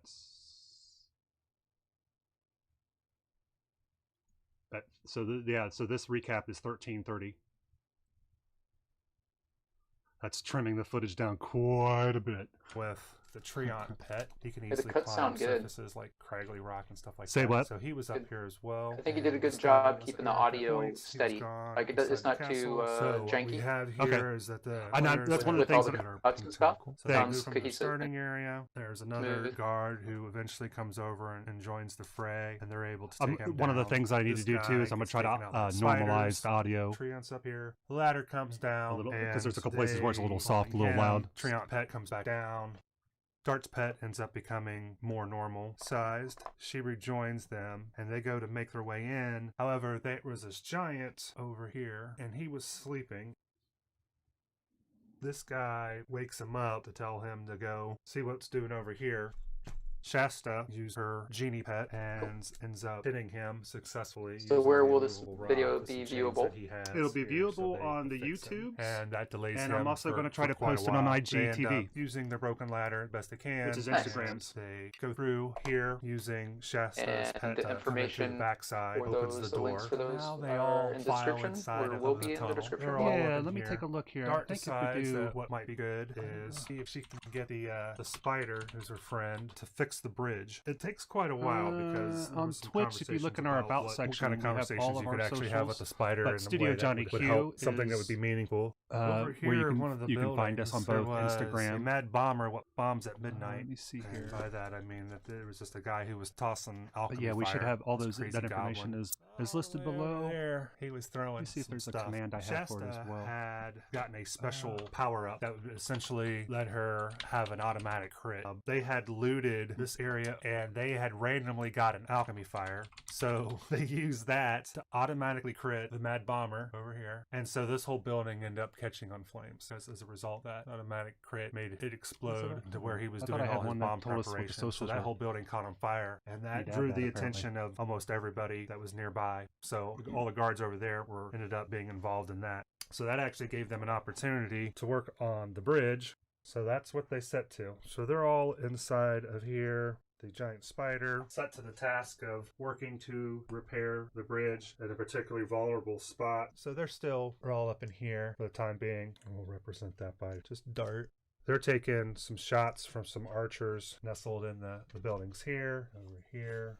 Shasta, she sends her pet, the genie, to deal with some people over in here. We have it so that the kind of the pro and the con of the genie pet, as each of these guys have different pets. So you've got the cat, which is, probably more adept at attack, but is good of, traversing different things. Whereas the treant is adept at like climbing walls and things like that. The genie can, of course, go over air and water and different things, but it can't really attack directly. Recently, through exercise of using it more and more, basically has the spell Mage Hand.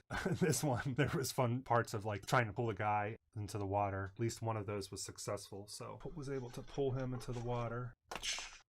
There, they were also taking some shots from some people down in here due to inability to beat some contested stealth rolls. And so they are able to get the bridge prepared enough that they're able to come over here and they start attacking these archers. And then Treant actually had gone to where he was scaling the wall, and they're able to more interact directly with some archers over here. The spider had fixed the bridge. He goes in deeper and is contending with some guards. But the giant is able to finally get freed from the movable rod.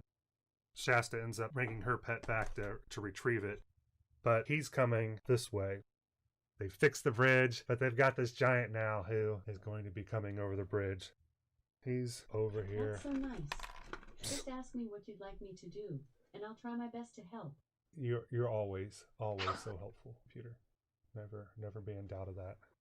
So they fix the bridge, and then they decide, you know what? Let's destroy the bridge. So they quickly go to work of destroying the bridge, and Shasta's pet come off the wall and retrieve the immovable rod.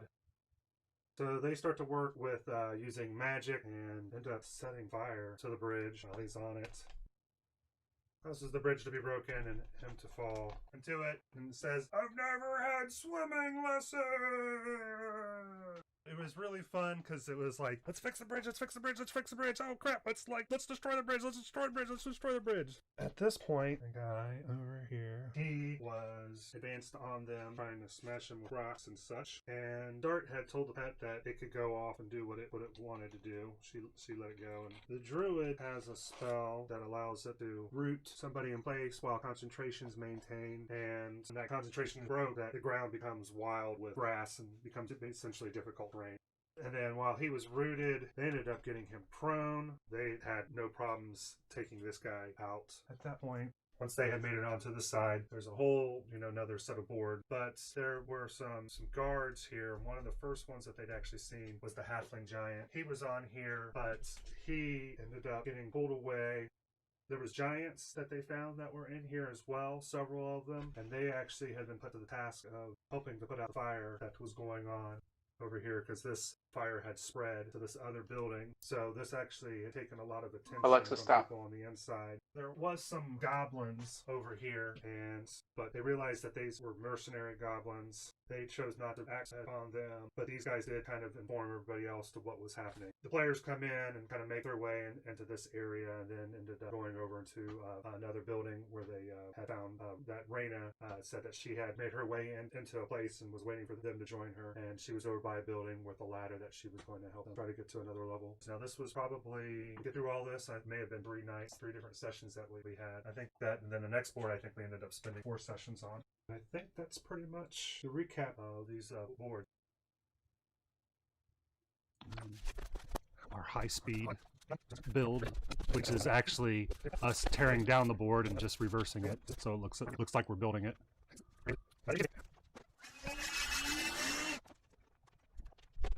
And then I'll have a music bed through the entire thing as well, so I do plan on leaving the audio here because I kind of like to hear the little shuffle and stuff, and I think the high speed me talking will be diminished by the music bed.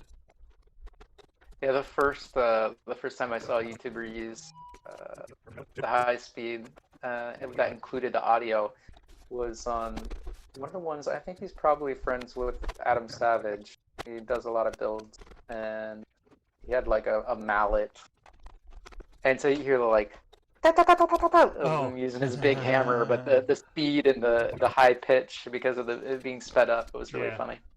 Yeah, so that's like in the intro, I sped it up and I slowed it down. You know, when I wanted the voice to be deeper, you know, you slow it down. When you want it to be high pitch, you speed it up. And you can, it's funny because you can do pitch correction or not, so you actually have to deselect pitch correction to do it.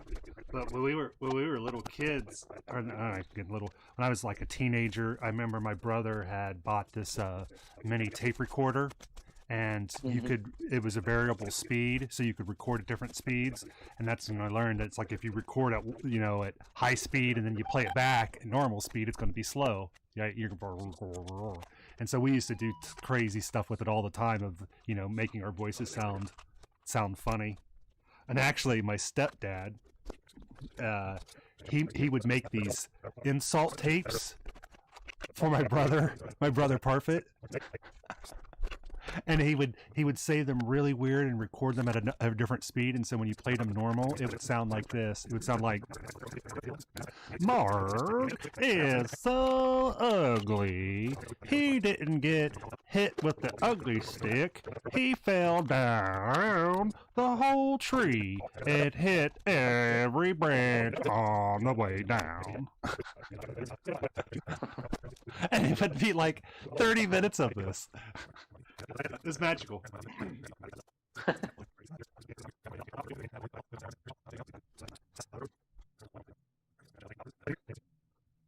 Yeah, so like with this is actually pitch corrected, so that's why my voice isn't super high pitch here. Yeah, it was great when he had like his big hammer, and it should have been like bang, bang, bang, but it was like. Yeah. Sounds like a machine gun. Yeah. Rat-a-tat-tat.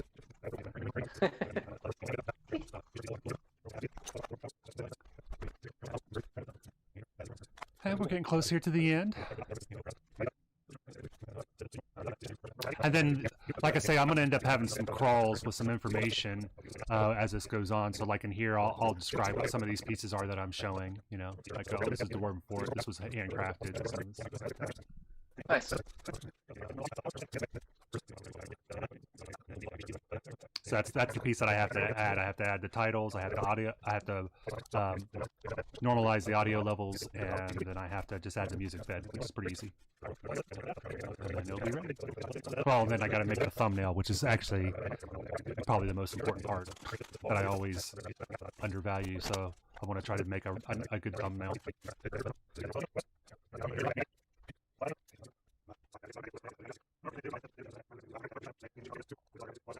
And I think I'm going to trim this piece here because this is a duplicate of. You need to make a cartoon of the Q Dragon, and have him as the avatar that reacts to the clip. So there's it really means a lot to us. And stay tuned because next we will be doing more of the same. You can see it probably somewhere on here. I don't know. Oh yeah, and I want to find some footage for the for the next one. Yeah. So that's the sneak preview. Nice. So have the for your thumbnails, have the dragon like have really big eyes and a mouth like, oh my god, because supposedly the analytics say that oh yeah, goofy is good clickbait, I guess. Yeah. People click on thumbnails that have big eyes and big mouths. So yeah. It's a cute way to.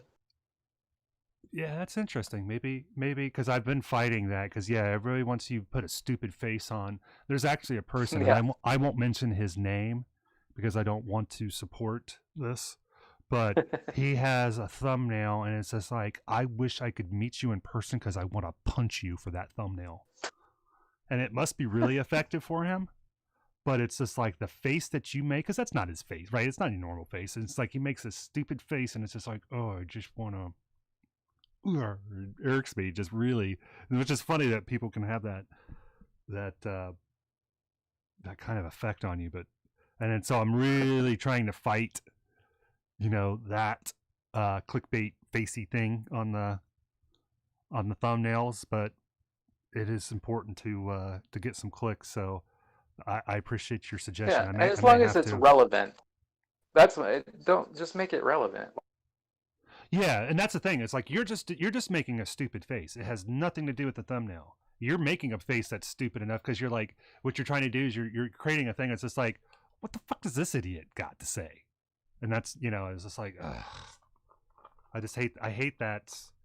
It was like I told you, there was another person that was a YouTube, and he kept doing this thing where he kept pointing his finger, and every time he would do it in the background, it was his logo.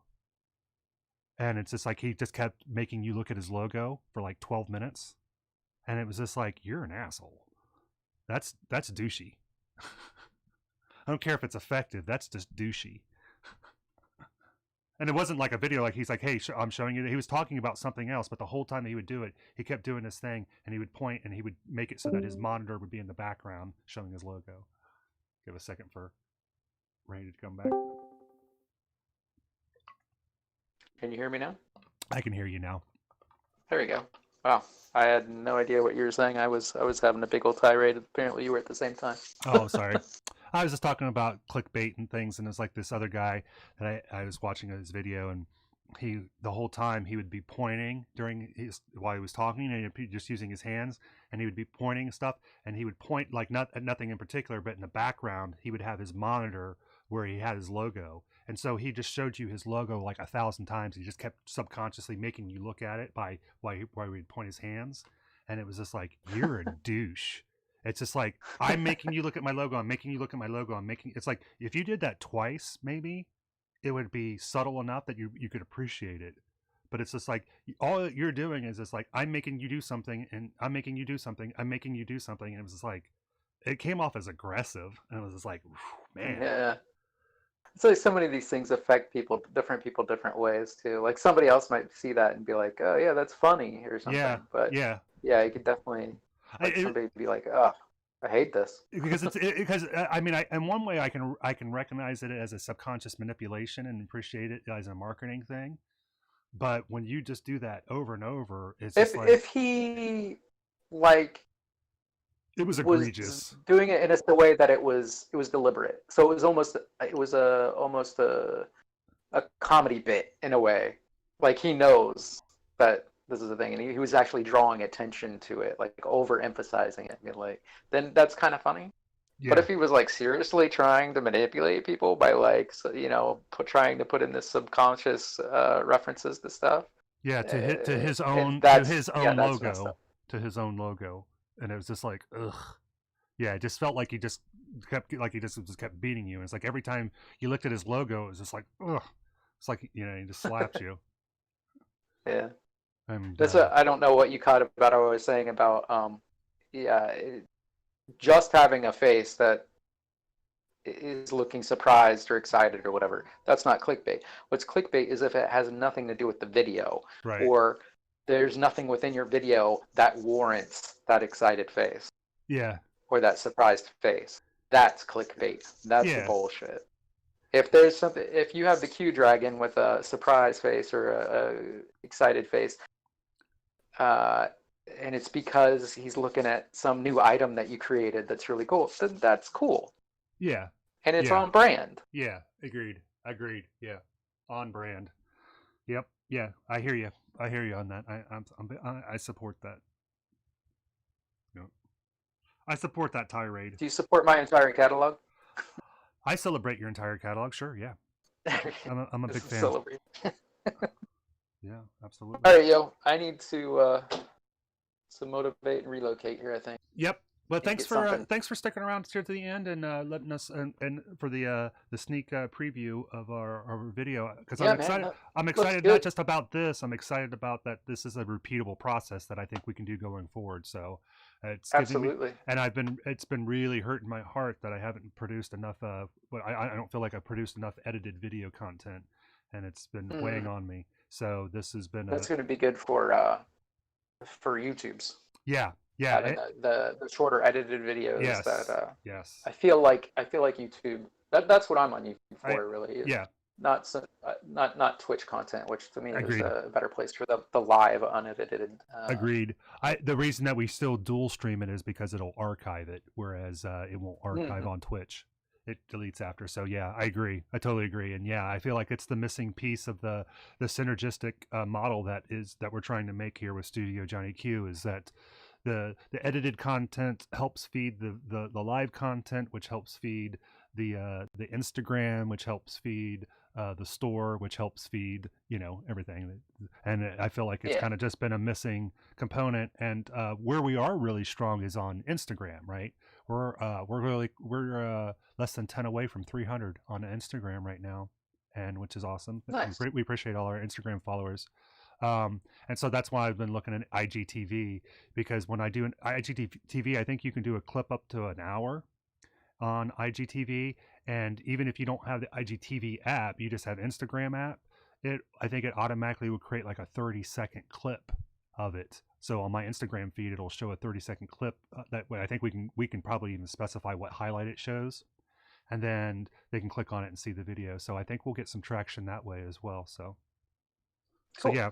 So I feel really good about this, and we've got the footage already recorded for the second board that we did over a couple of sessions. So it's going to take me, I think, a little longer to do this next one, but then I definitely learned a lot in this process. And like you said, I felt even though that the audio is choppy, it was like, no, this is usable. So that would be the thing that was going to make it prohibitive. If I had to redo the audio, it was just going to be too time consuming. So so yeah, this is good stuff. So yeah, so thanks for sticking around for that, and man, have a great day, and I hope I get to play some Rocket League with you.